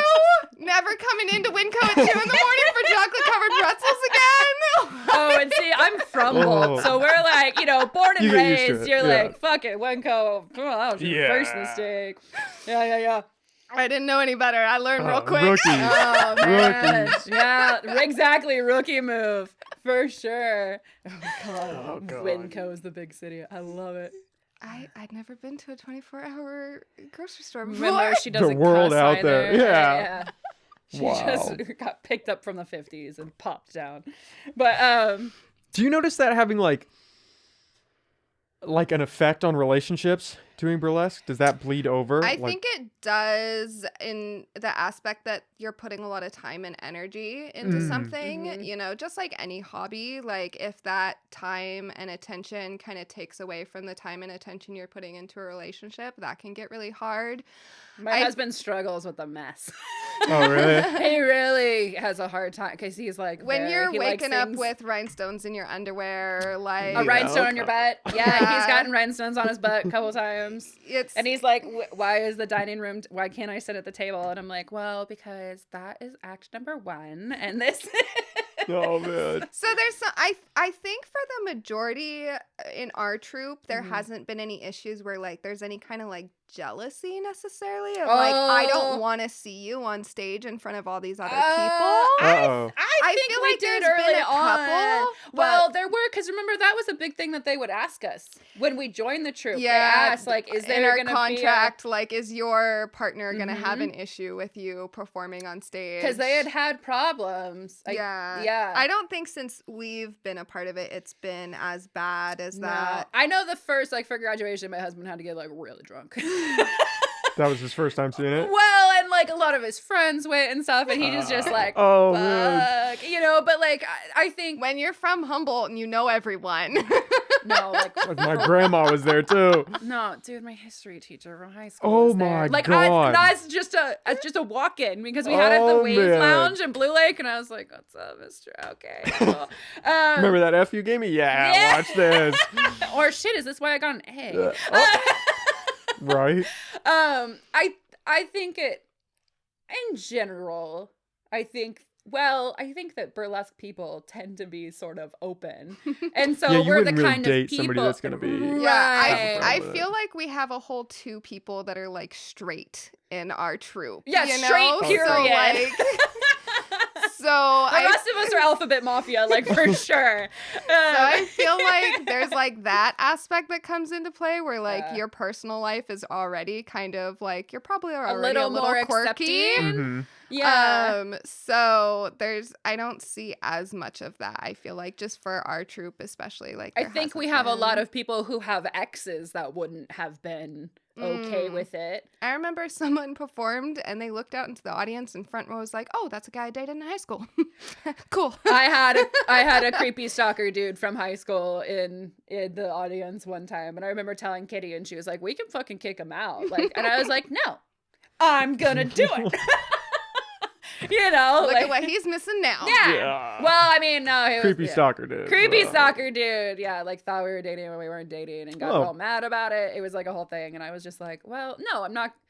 And I think, you know, there's another example of like, if I had run into him when I was having to give a speech for my job, that probably would have been really awkward and uncomfortable. But like the empowering action of like, let me still perform this piece I've brought with this costume and this, and just nailing it and feeling like, yeah, fuck you, dude. Like, Mhm. Yeah. look what you don't have a hold on. My life, you know, is really cool. Yeah. So Yeah. but, yeah, I don't know. A lot more times what happens is your partners get absorbed. I mean, my husband's built how many props for people? Oh, yeah. He's Oh, built like yeah, a that's huge, cool. like a full St. Andrew's cross for people. Like they get more sucked in, is what happens. Yeah, you end up having a lot of like help. They're just like, dude, I guess if this is the only way I get to hang out with you, Yeah. like, Just all revolves around Oh, burlesque now. Yeah, I'll put Claire's rhinestones fiance. on something, Yeah, whatever. yeah, Claire's fiance rhinestones her costumes. she disdains with a Rhinestoning. passion rhinestoning, and Yeah. we talk about rhinestoning a lot. You don't have to like rhinestone to the gills your stuff, but we just do because it makes it flashy and sparkly and fun. It's honestly, it drives some people crazy. It's super soothing for me. Like, really? I will rhinestone random shit just because it's like that meditative state of just creating something while not. It's kind of like, did you ever do latch hook rugs as a kid? Yeah, in my spare time, Yeah. I did a lot. That's a That was no. one of my favorite He's hobbies. like, I don't even know Throughout what that is, but I'm preschool not all gonna the way say up. anything. I mean, I was a sophomore, just going. I would just give them out to Gangbusters friends. on Yeah, these rugs. yeah. Well, it's just that, like, you know, you can kind of zone out. And It's like that repetitive where you can just kind of Totally. you're not thinking and you're just doing it. Totally. Mhm. Yeah. I mean, it's. You get into like a rhythm. Yeah. Yeah, and you're just like, do, do, do, do, do, you know. Yeah, so she specifically, she's like, I don't want to rhinestone stuff, and so he'll just sit and like rhinestone. She'll create a whole costume. He'll get hella And stoned then- and do it. and- And just Yeah, be Best like, way to the do it, amount of just to people get I've into just it. been like, yeah, I smoked some weed and then I stoned my stuff, stoned and yeah. stoned. yeah. That's a very humble burlesque experience. Stoned and then stoned. Yeah. So yeah, I think partners end up getting sucked into it more than That's cool, though. not. Yeah. That's a better way to go than getting like overtly jealous about it and kind of losing your shit. I really, I don't think a partner like that would survive in burlesque, because the rest of us would be like, listen, what the fuck are you doing with this Yeah. tool? You know, I think, yeah, I think that it would be more of a like, we would bully him out. No. Or meet him her. out in the Or parking her, lot. Yeah. you know, or them. We would just kind of bully them out. But yeah, I think just in general, like if you're dating somebody who's into burlesque, you're most likely not that type of person anyway. Yeah, you're gonna either join or just be really good at supporting that as I can't any even hobby think of any would like be. partner that doesn't come to shows. Yeah, I would say a majority of partners will like come to shows and stuff and do support Yeah. in general. Yeah. Well, that's good. So, That's yeah, and cool. like duets, like Red Alicious. We have Tia Alicious' partner, Red Alicious, Red has Delicious. Red Delicious. Is that what it is? Oh, okay. Yeah. Big Red. Big Red Delicious. He's been on stage. Cayman Scheider Coochie did a duet once or twice. But, see, they've got to have burlesque names too. Yeah, yeah. Yeah. So I mean, there's quite a bit of that. Justin Justin has done with Ophelia. Yep. Mhm. So yeah, it really just becomes you get absorbed into it. Yeah. Well, especially if the person's passionate about it and you care about that Right. person, it's easy to see that you'd slip Oh, Yeah. and totally. go in, Yeah. you know? Yeah. And then it's like whether you you guys are like just it or doing not. Yeah, you're just doing this together now. Oh yeah, I my feel like husband will this is, complain like, about the it. biggest sexual innuendo. Like you just slip and you're right into it. You're like, whoops, didn't even know I was there, but here we are. Whoopsies. Hold me in. Well, and I mean, I know, like, my husband is like my lady in the streets, freak in the sheets, and I think there's definitely part of him that super likes to be the one to take me home. Oh, I You bet, know, yeah. like, there's definitely a piece of that, like, that's mine on stage that people are cheering for. You Mhm. know, like, there's definitely that aspect, which becomes part of the support system, right? Yeah. Because that's just a positive feedback loop. Like, so, yeah, Yeah. it's pretty fun. That's cool. It's weird. As a guy, it's like, it's always weird when you talk to someone and they start talking about things that like empower them, you know? Because I Yeah. feel like as a guy, and I know me personally, like, I think we miss a lot of that. I think And so. like, because it just doesn't, like, I talked to a girl who did OnlyFans Uh-huh. and I was listening and she was like, oh, you know, it's super empowering. And we talked about it. I was like, I don't know. Oh, I I don't see that. Like, how is that? loved Like, webcamming. Oh my god! but that's so, as a loved guy, like, that's webcamming. so weird hearing. It's like, what? How is that? Like, Oh what? god, You know? no! But then Webcamming was so like- empowering. Well, there's also this is a whole other topic. But I mean, it's a positive feedback loop, right? Mhm. Because if people aren't into you, they just go to the next model, and so you end up curating this echo chamber of just dudes positive who think feedback. you're the hottest shit ever, you know. And so it's just, I loved webcamming. God, it's such Play to my your God. strengths. Fucking $250 an hour. Oh man, Like- that's the crazy part is you can make so much money. So much money. Oh my trust me, God. I've been like lactating mom bod's a thing on OnlyFans, right? I want a vacation. It probably when all this is. is done. It probably is. Go to Like, Hawaii. Someone's got something. Oh, yeah. Oh, You know, yeah. you People can are so find a different. few. Yeah. Oh yeah, no, everybody's got a thing. Well, and I think that's what I love about burlesque is like other people bring that into their acts. Like, Mm-hmm. you know, they bring what appeals to them into their acts and like what they present and like people just eat it up. We we Mhm. get It's people who are great. like, I never knew I was into that. Oh man. I've It's literally super Start had stirring fun. the No, demons. like really, people come up and they're like, I never realized that made me feel things, and I'm like, oh, honey. I've had someone come was up some to real me milk and be dose. like, so after your act, I decided I need to go home and make a baby. Yeah, And yeah, I was no, like, straight up. Good for you. Yeah, You're welcome. Do Damn. that. Yeah, no. When Glad I I was could be a throwing part of that. dildos in the stage, I had a gal that was like, I've never even really seen one in real life. And I was like, please go to Good Relations. Oh my God, I'll go with you. Can we go together? Oh man. Let's make this happen. You know, I mean, people, really, honestly, she had just never seen one in real life. Mhm. And I was like, I just threw like 60 of them around. Yeah. Well, sex is still so taboo. Oh. I mean, it's gotten so much better. But it's, it's- almost weirder now. Honestly, like Yeah. it's like You it, can go it on Pornhub punched and it just- through you just- taboo and just kept going and yeah. I just took a human sexuality class, so I'm kind of like jaded on all of it right now. But Well, because it can go dark, right? And that's Right. when it's like, okay, this is. Right. And I think actually we've had a couple of people who joined burlesque who really were trying to use it for a different, maybe not so healthy feedback loop, and it doesn't work for them. I can think of a couple. I'm thinking of a couple in my mind right now, but I don't want to like name names that were there for like one performance or two, or maybe even just graduation, and like they just didn't get what they wanted out of it because it wasn't. You don't get that lecherous like hubba that you get kind of like more in a strip club or like in webcamming or something, you know, like. So they wanted more for like the sexual. I think so, lust and it just doesn't. It's not that that's not a part of it, but that's not. Yeah, I mean, I think we always really encourage like our performers to be safe. Like, don't go home with someone after a show that like, you know, or like make sure that you're being mindful and you have a safe ride home if you're going to go out and have a drink with some friends or, you know, like we definitely want like our performers to be safe and conscious and like good. And we've had people who their problems in their relationships were like, let's say somebody's name is like Daisy on stage, we'll just say, and it's like, well, they wanted to date Daisy, not Katie, you know, and like that's not how. We've had that a couple of times. People who are like, well, I started dating someone, they were really into me, but like they want to be with who I am on stage, and that's not who that I introduction. am. Yeah, being introduced to a person as their burlesque persona is a lot different than again meeting them at the bar when you go at 2 a.m. Yeah. So we've had, I can think of a couple of people that happened to. So. Yeah, it seems like that could go sideways pretty quick. I mean, it's just not sustainable, right? Like the energy levels that I put out as Jezza at a show could fucking light up Ferndale. Like, I mean, it's just, and that stops as soon as I get home. Yeah, to keep that going 24/7 would just be exhausting. No, you can't do that, you know? And so. God, if I flirted with the amount of people that I flirt with on stage, I mean, I'd be in a lot of trouble. You could open your own Winco.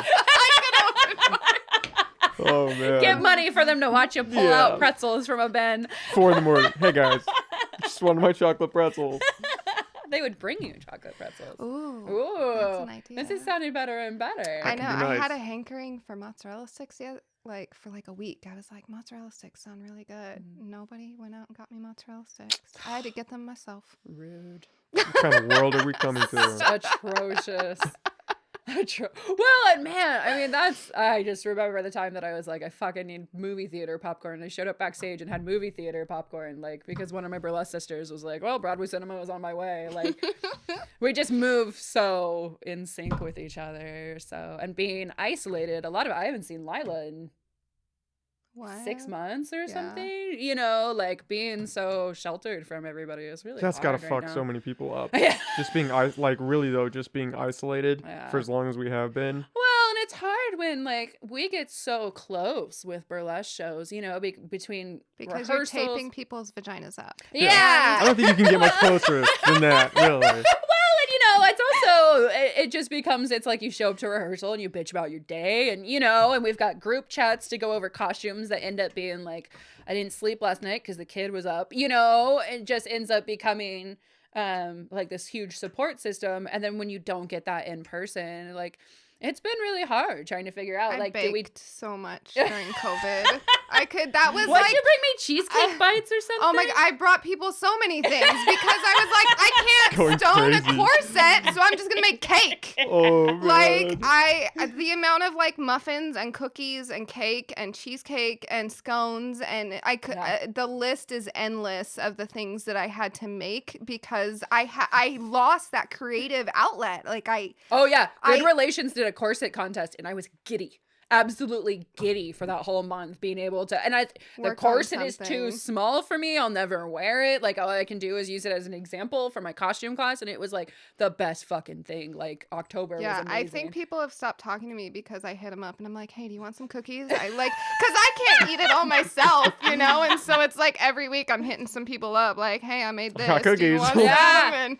And some people are like, yeah, sure, whatever, like every time. And then there's other people that are like, I can't do it. Well, it ends up being, and also it's rough. I think a lot of people, I don't know, who like do perform. I know, like I've struggled with it. It's sort of like that summer vacation feel, right? It's like you have like these best friends, then you go on summer vacation, and then you're like, oh, do I even know them anymore? Because it's like we don't see each other like at rehearsal or at shows or whatnot. And like it's hard because it's not that you're mad at each other. It's just like we're living in a fucking apocalypse. Yeah.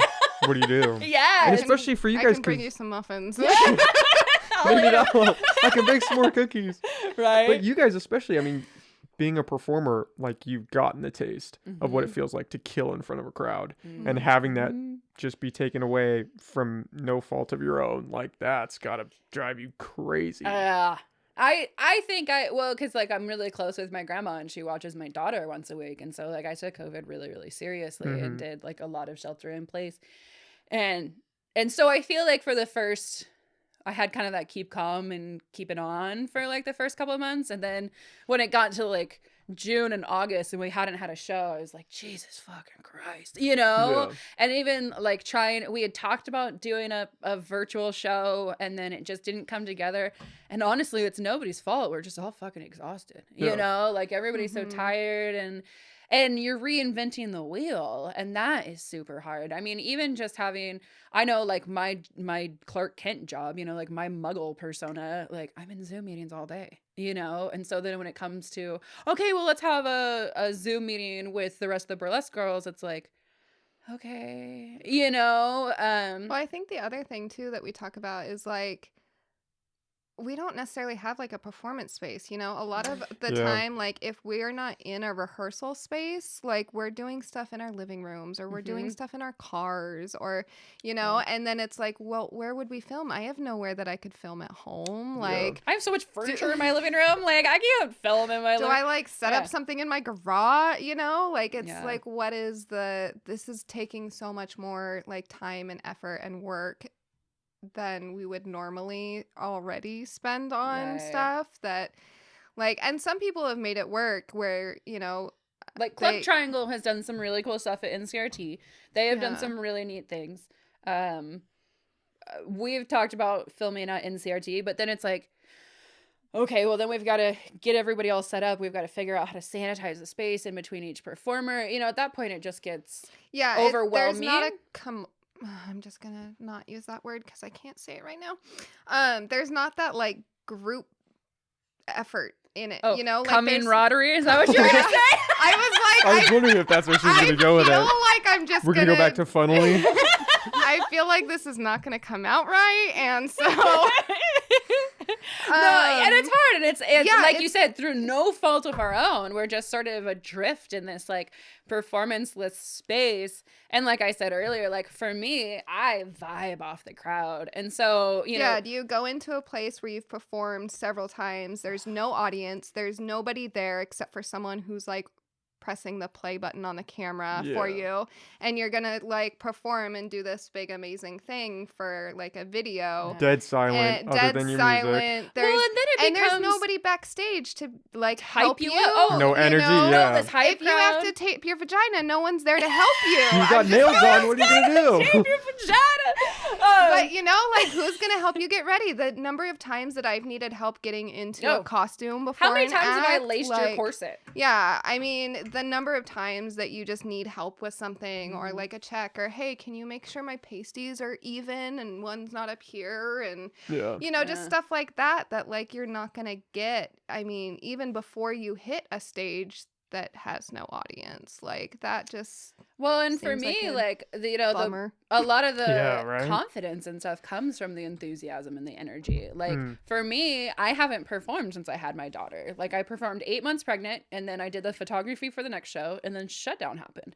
And so it's like, do I want to film my postpartum body with no energy or vibes? Like that doesn't sound super fun to me, and I'm sure it would be fine, and I'm sure people would appreciate it, but like doesn't rile me up, I'm like, God, I don't know, that just sounds like a chore. I think a lot of the things that I've seen like as the burlesque community like far worldwide or whatever is a lot of people that were doing it as a full-time job kind of made that work for them in a virtual setting, or like have created virtual shows with people that like have that ability. A lot of the things that I've seen is like people using studio spaces. Like I'm not seeing a lot of people performing in their living rooms. Yeah. Or like maybe they have a whole room that's like a studio room dedicated in their home where it's already kind of set up. And I think that's what I've seen the most of is far as virtual stuff. It's not people like us that were like doing this more as just a hobby and like that community kind of stuff.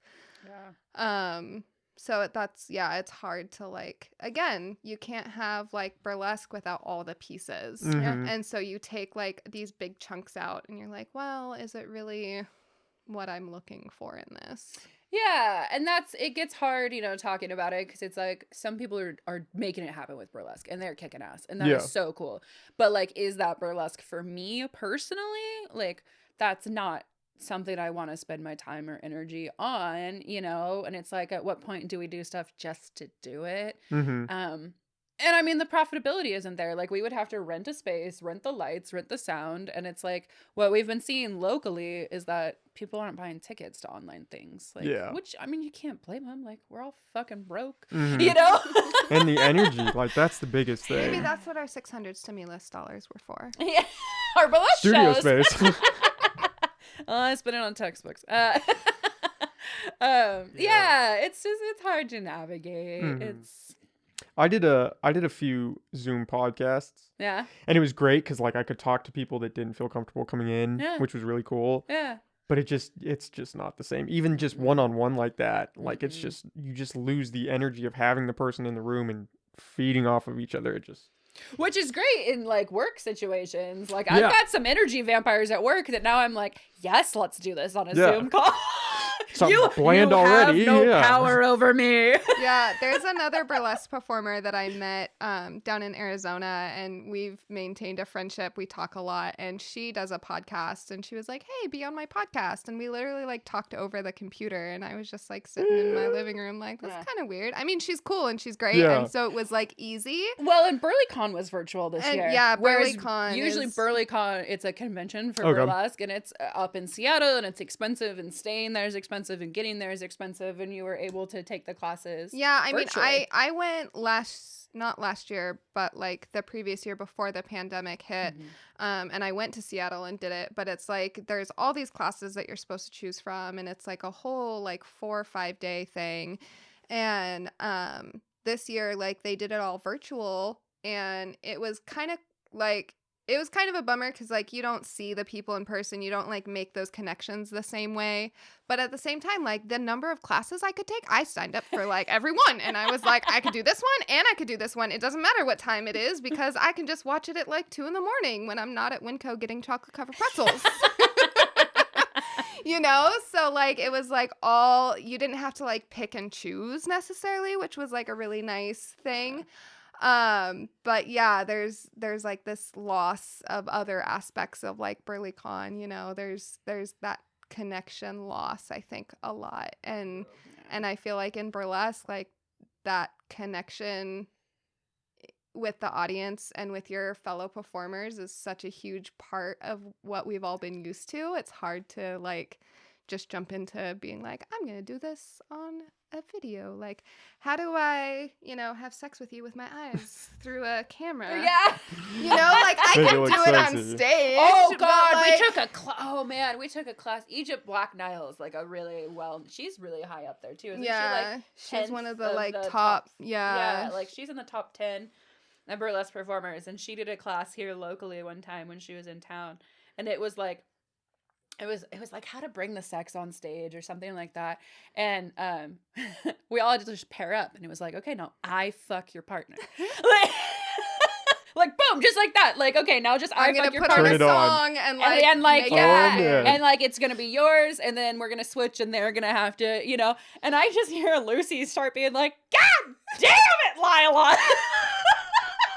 I think I made her cry. Oh. It was hysterical. She couldn't take it. And I was giggling so hard because I laugh if I'm embarrassed. I laugh if I'm sad. That's why I got Jezza face when I'm like nervous. But yeah, I mean, so yeah, something like that. Like, how the fuck do you do that on camera? You know, like it's not gonna come across the same. I mean, I took a class at BurleyCon that talked about it, but it's weird.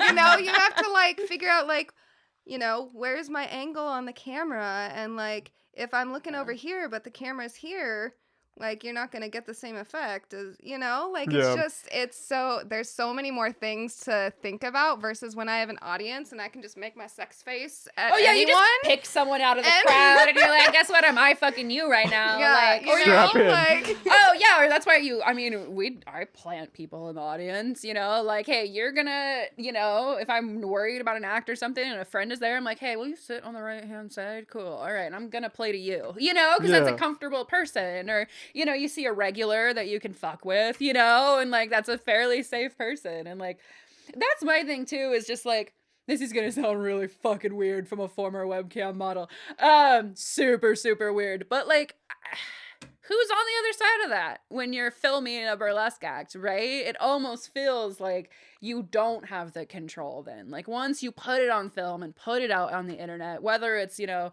a live show or not. I did plenty of live shows webcam that people screenshotted. I mean, you know, you can look up my old name and there's still on Google image search, you know?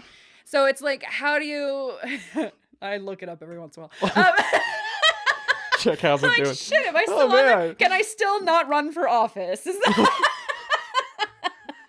Yeah, I mean, I've got a couple of my performance videos, and there was like one person from like, I hate to do this, but like from the Middle East that didn't speak very well English and would like message me and they're like, oh, saw you just put a video up on YouTube. And I'm like, cool. Like, I don't know who you Great are. support. Yeah, you know, Yeah. like, or once the pandemic hit, they messaged me again and like, they were like, you haven't put a video up in a while. And I was like, what do you want me to do? Like, I'm not gonna. Well, once it gets on the internet, it's not. Remember that guy sent you a dick pic within like an hour and a half of you creating a performer Facebook? Oh, yeah. Yeah. I've also recently, I think over the summer, someone messaged me and asked me if I would escort.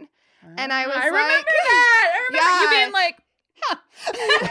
yeah, he was just like, and it was very not well done. It was not a good pimp pitch. Oh, yeah, man. he was like, let's do this and like, let's go to dinner and like, I'll pay you this amount for sex. And I'm like, oh, I'm good. Like, that's just not my thing. Yeah. Like, Yeah. totally for other people, Yeah. like, great, go for it. Like, make it work for you. It's just not me personally. That's not like Yeah. my go-to thing.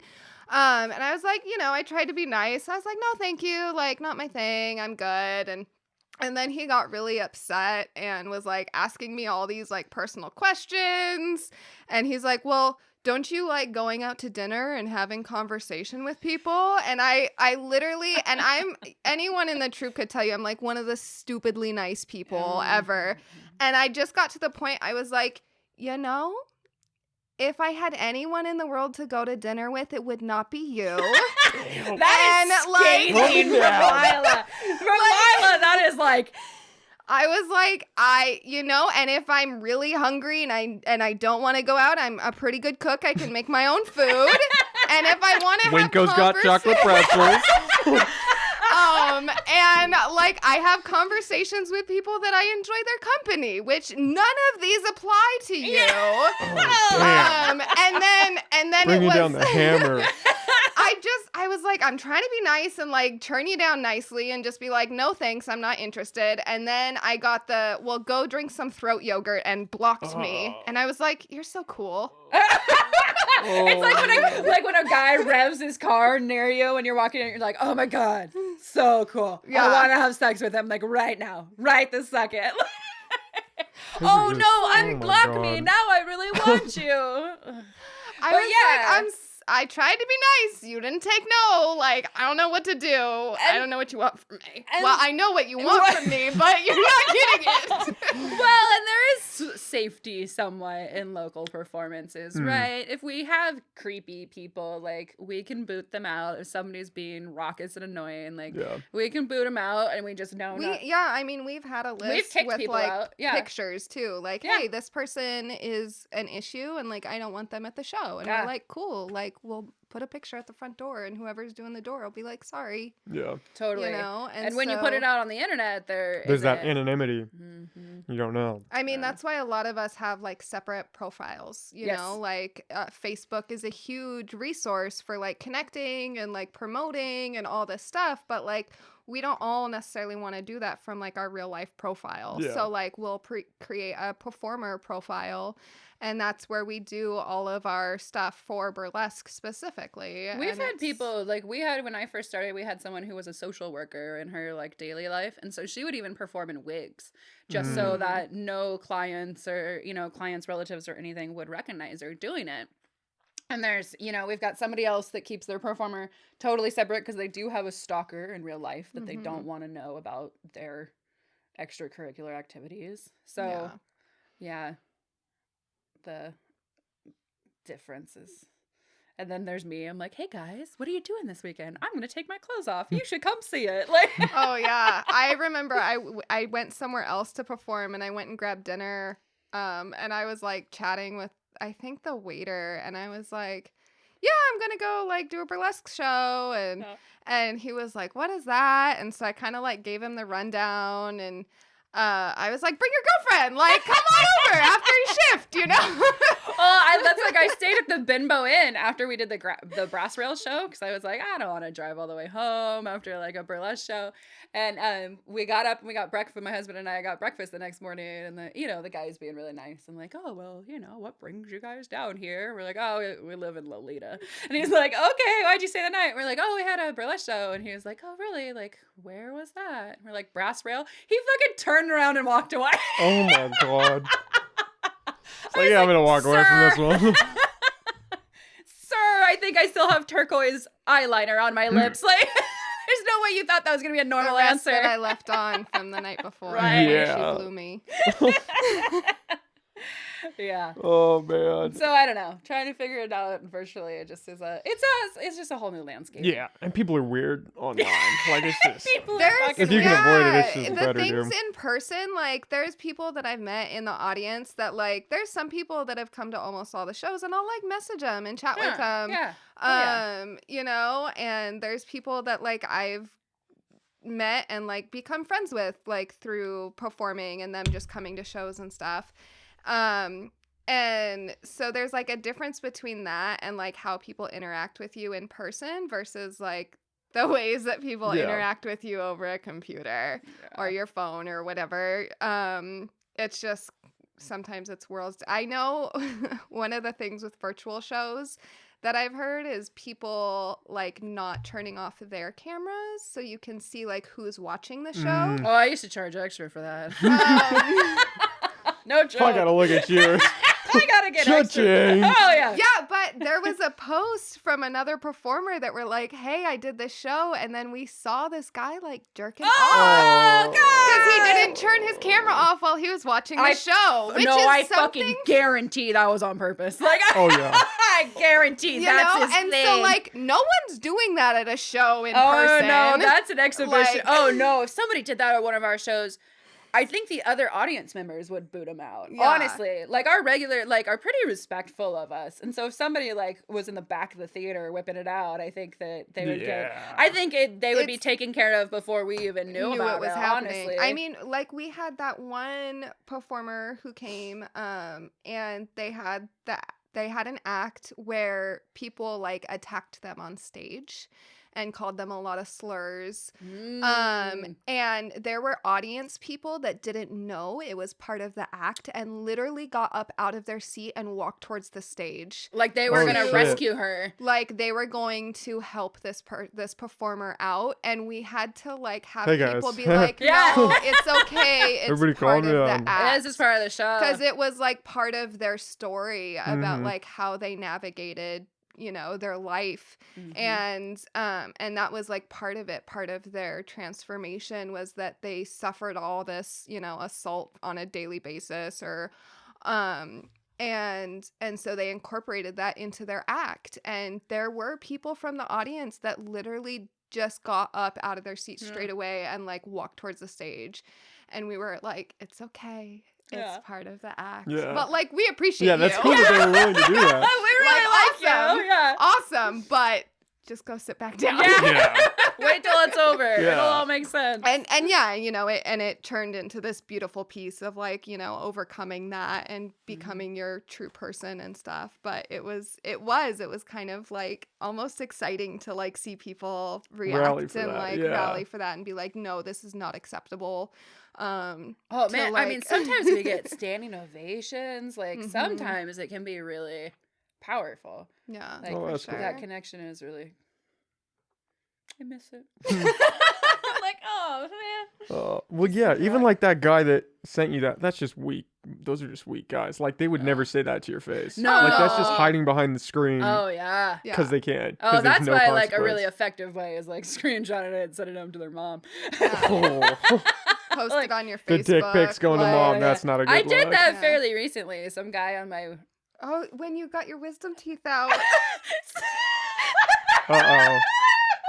Oh, no. She got her wisdom teeth out, and some All guy four like of them. asked her for like a picture or something, and she's all like at the point where she's like bleeding and like chipmunked out, you know. And So I sent him a she picture took like a this. picture, What? and like And it still sends me a dick pic. Oh, my God. And so I was like, friends, I don't have the spoons, but here's his info. And like, just let them go at this random dude in Australia who found my profile and decided to be the oh worst. yeah, there's a whole group. It's like creepers, burlesque creepers and performers will just go in there and post and be like, hey, this there's person. collectors. You got to watch out for collectors. Yeah, they just like to add burlesque. They just add, performers yeah. to So if you their get a Facebook. friend request and you see that well, I'm saying it's predominantly men. males, but if all of their friends are just burlesque performers, then you're like, oh, this person isn't actually. They're just collecting. Yeah. So there is like a page and like a forum for people that'll post like, hey, this person is like a total jerk or Watch out. super transphobic or, you know, whatever, you know, I've seen a lot of like pro-Trump people get posted in there. So yeah, but there is like kind of that sense of community of being like, hey, this person isn't like safe in my experience. So just a warning, like maybe don't mess with that. yeah, I always love the ones that like are in your inbox telling you how beautiful and amazing you are, and then on their profile they're talking about why are all women nowadays just sluts that take their clothes off, and you're like, sir, I believe you're confused. Sir, excuse me. Yeah, they We gotta like, talk about this they for like dog a on second. sex workers. Oh and you're yeah, like, and then they're fucking begging you to give you $5 for a picture of your feet. Like, dude, one of us has some like deep-seated issues, and it ain't me. Well, those alternate personas, right? Because the guys Right. that shit on them the most are the ones that are out there trying to get, Oh. you know, a sex worker to come Oh, back with them. Like that's, absolutely. or like the pastor that's gay that's preaching about how it's bad to be gay. Like Oh yeah. the people that can't show themselves are the ones that hate the hardest. Oh yeah, yeah. And I mean, I feel like a lot of times the ones that hate the hardest on burlesque are, unfortunately, a lot of times other women. And Probably mad that they didn't have the confidence to do that, or like Mhm. they don't feel comfortable maybe in their bodies, and so they're mad if somebody else is doing that. I feel like that could be.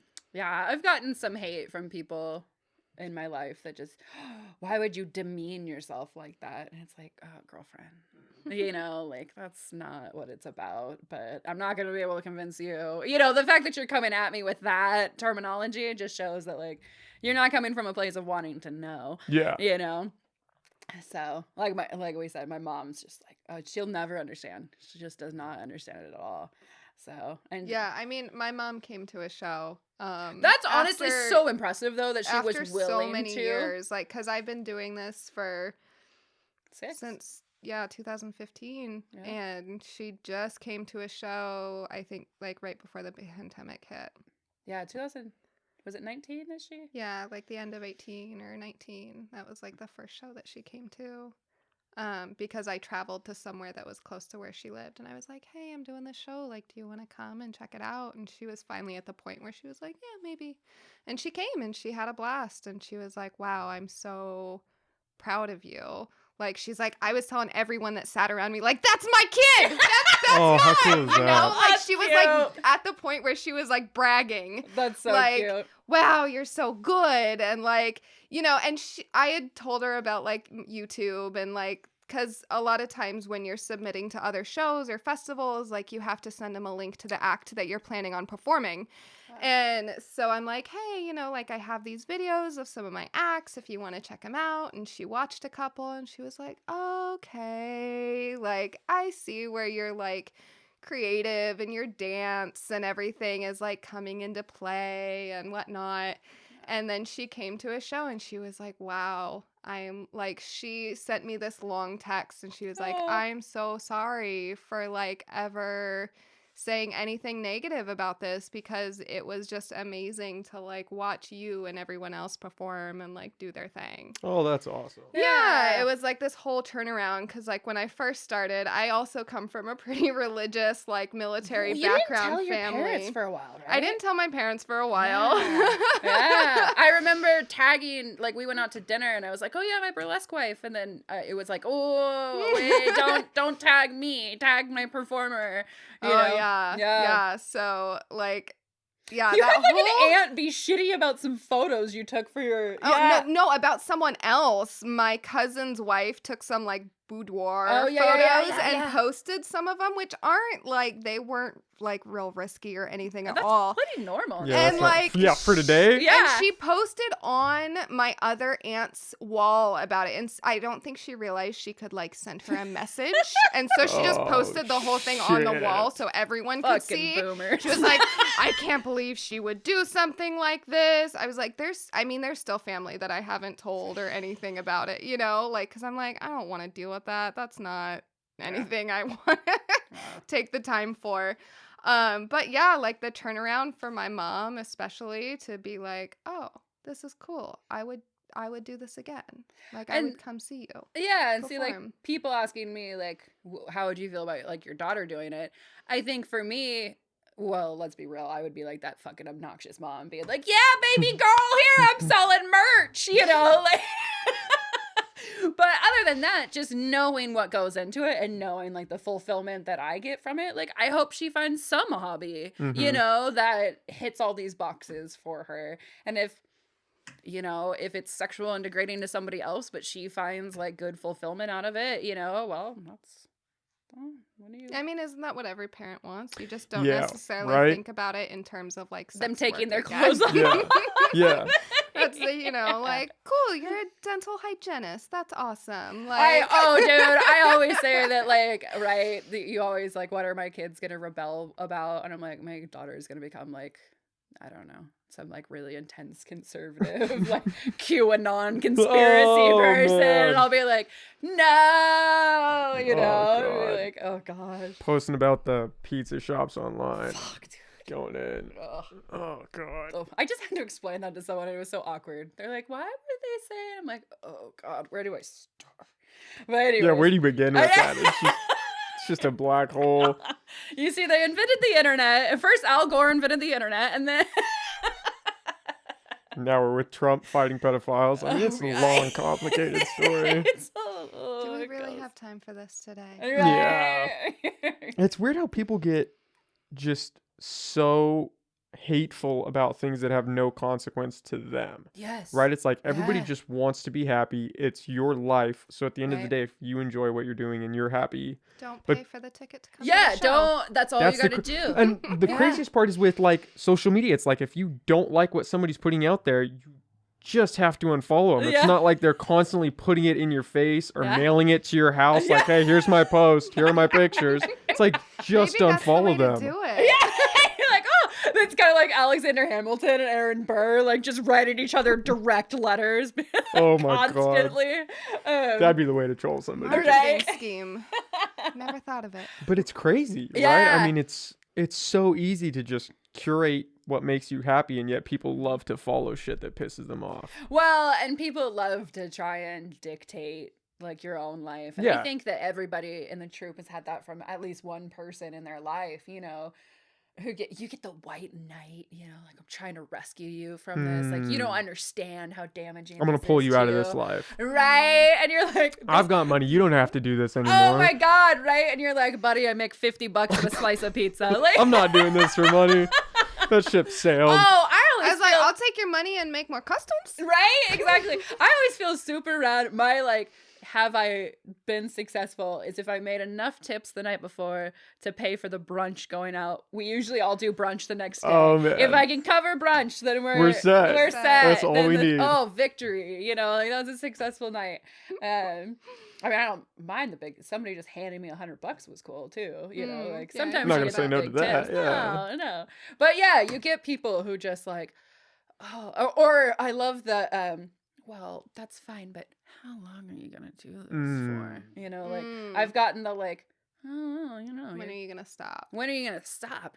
I just turned 34. You know, That and tattoos, right? Do you really want to get that? Are you gonna like that in yeah. 10 years? Oh, Like yeah. you're really gonna or, like that? or you get the like, well, you're kids, and I'm I like, feel- I'm gonna decorate Christmas trees with pasties. Yeah. I know someone who does that. Really? Took all of her old There pasties, you go. used them as Christmas decorations. They're shiny and The- sparkle. Yeah. Oh Why no. not? I mean, there's been times, no joke, when my daughter was really young, because she's like old now. You know, she's like almost a year and a half now. But when she was really young, I remember just grabbing a pasty off the shelf and twirling the tassel just to entertain her. You know, Go and play it with works, this. Yeah. right? Sure, shiny. But yeah, I mean, people, you know, oh well, this is fine, but how much longer? You know, as if there's some concept. I mean, we had Lillian DeJour. She came and performed, and she was I think it was 70? her 60th 60th, birthday. 60th birthday. Well, Shenandoah performed, and how old was Shenandoah? Shenandoah is like legend status. Yeah, she's a legend. She's a She's burlesque one of legend. those. We call them legends because they're like kind of the founders of like burlesque, modern burlesque, Okay. as we know it. They paved the way. You know, they walked so we can run. Yeah, so those are the people that performed in the 70s and Yeah. all of that Shot stuff. the hot dogs. So, you know, yeah. yeah. yeah, full circle. So yeah, sometimes some of those people are still performing today, and they're, you know, all in their like Shenandoah Having a had ball. to be in her 80s. 70s. Yeah, when she came out in 2015. Yeah, I mean, it's one of those things. And like Lillian DeJour taught a class when she was up here about sexy at any age. And I think it was like her 60th or 61st birthday or something. Yeah. So I feel like, yeah, for burlesque, you definitely have a much broader age range.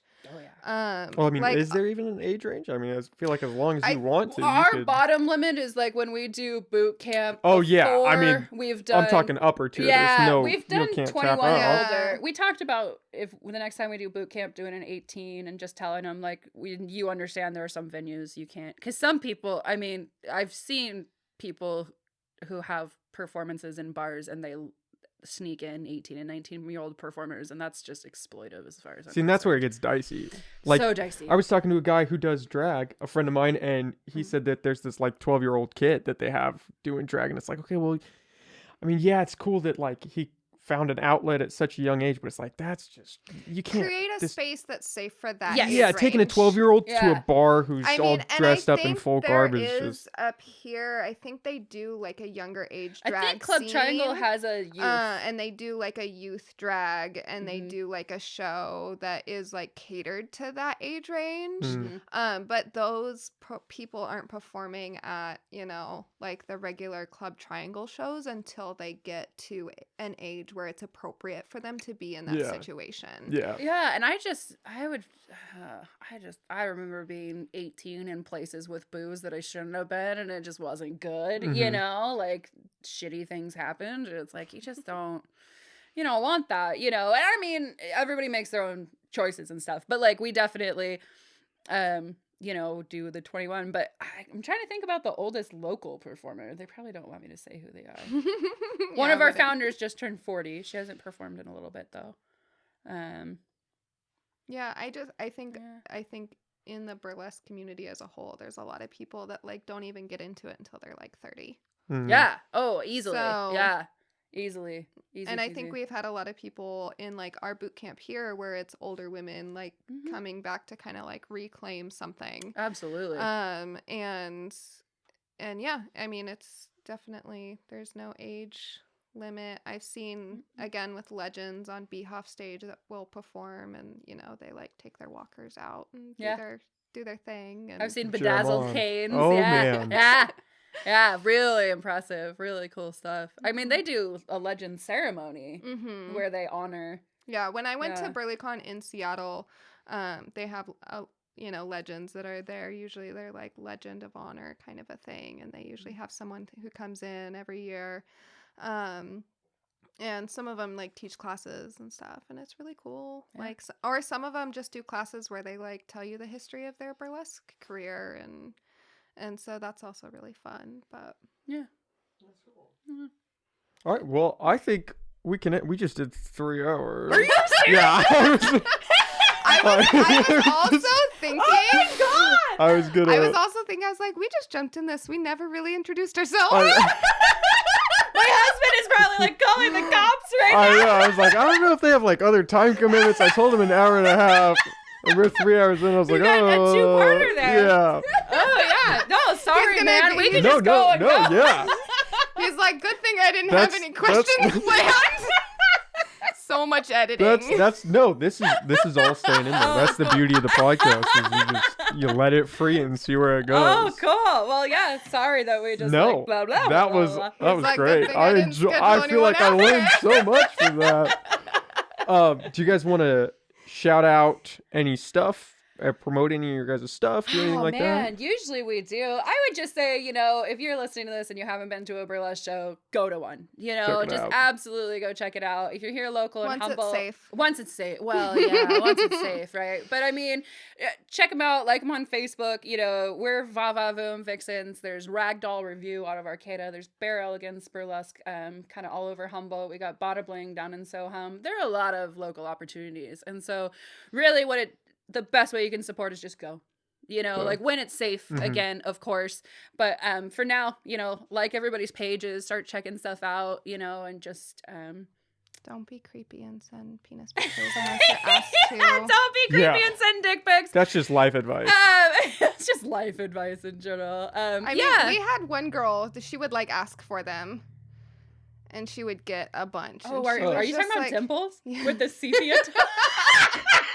Well, that's a whole other I podcast. wasn't gonna name anything. Oh, but dude, like, some she guy would be sent her a like, sepia tone filtered dick pic. Another one anyways. Yeah, like I said, it's a whole thing. Wow. Yeah, so she like, would like she had like a whole Gallery. like gallery Catalog of Yeah. just- and she lived for it, and it was great, you know. Oh so, my like, god.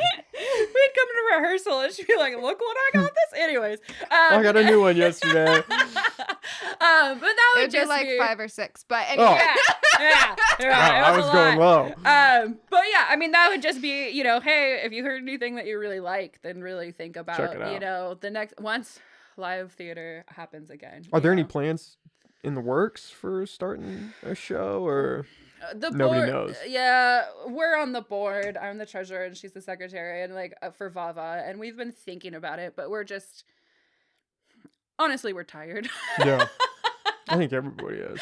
It's Yeah. And- Check out Club Triangle, definitely. Club Triangle does They some have good been stuff, doing but- some really great stuff. And Jamie Bondage from Ragdoll Review, she does like a weekly Saturday Movie night. like movie night, which is pretty cool. So Tucker check Noir them out. has been doing some like Tucker dance Noir has been doing- collaborations with NCRT and stuff that have been pretty cool. Yeah, Ragdoll did a live virtual. So definitely, I mean, just kind of look around in the community. I think a lot of people, if you're not in it, you don't really realize that we're here.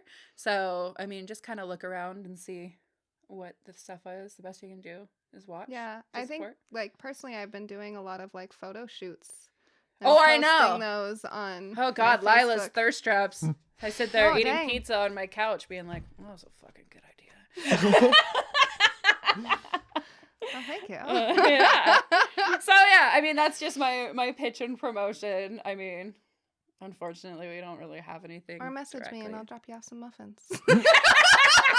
people might take you up on that. Watch out, you're gonna be like baking for real, a like lot. watch it. Well, thanks for having us on. No, thank you guys for Yeah. coming on. I had a Yeah. great time talking with you. That Good. was a lot of fun. Oh, good. For sure. Do you normally introduce like yourself and whatnot? Or? I will do an intro for you guys Okay. out as like before An I have an outro? intro Okay. and outro. An Well, this outro. is kind of the outro Oh. right here. but I'll do an intro for you guys, and then I play a little jingle, intro the music, and then it just goes right into the podcast. Sweet. Cool. You That's gotta cool. send us the link. I so we definitely can- will, okay. yeah. It'll take me a few days. I think when you first like messaged the Vava, you may have been talking to me. Oh, was it? Yeah, I was wondering. I was like, I didn't want to ask because like I didn't know, like I didn't want to break the barrier if they because I didn't try want to be like really anonymous when running the account. Okay. Because like the board, we have a board, and sometimes it's not always the same person responding Mhm. to like every person, and so I was like, yeah, this person wants to do a podcast. Like, who's interested? And so then I would just like reply, and so I started like not in like a creepy way, but I was like, well, who is this person? Like, are they creepy? Like now I have to make sure it's safe for us to go do a podcast. Okay. In the watershed, Yeah, you know. yeah, in the- I get it. I totally get So I it. researched you a little bit first, but yeah. Oh, I just turned my GPS on. Text your husband. This is my location. If you don't hear, we better watch out because the cops might be on their way at 3 hours. Good man. Go Listen, to if you don't hear from me, murder yeah. a garage. There's a garage. It's a little sketchy already. I don't know what else to say. We don't know this guy. Hour He's and a gotta half. somehow take both Lila and I, Yeah. though, so That's True. true. Power there in we go. numbers. Yeah, power numbers. Yeah. Yeah, I was wondering. I was like, should I ask who? I'm sorry, like to thank them, or just like we'll just let it slide. Like, okay, thank you for your help. But yeah, but no, thank you guys. I had a great time Go for talking it. with Yeah, you. us Really, too. yeah. Cool. I can't wait for shows. I'd Yeah. love to go see one. I We'll think that'll be send really you cool. tickets for sure. Awesome. Yeah. Yeah. Yeah. Okay. Okay. Sweet. Thanks, guys.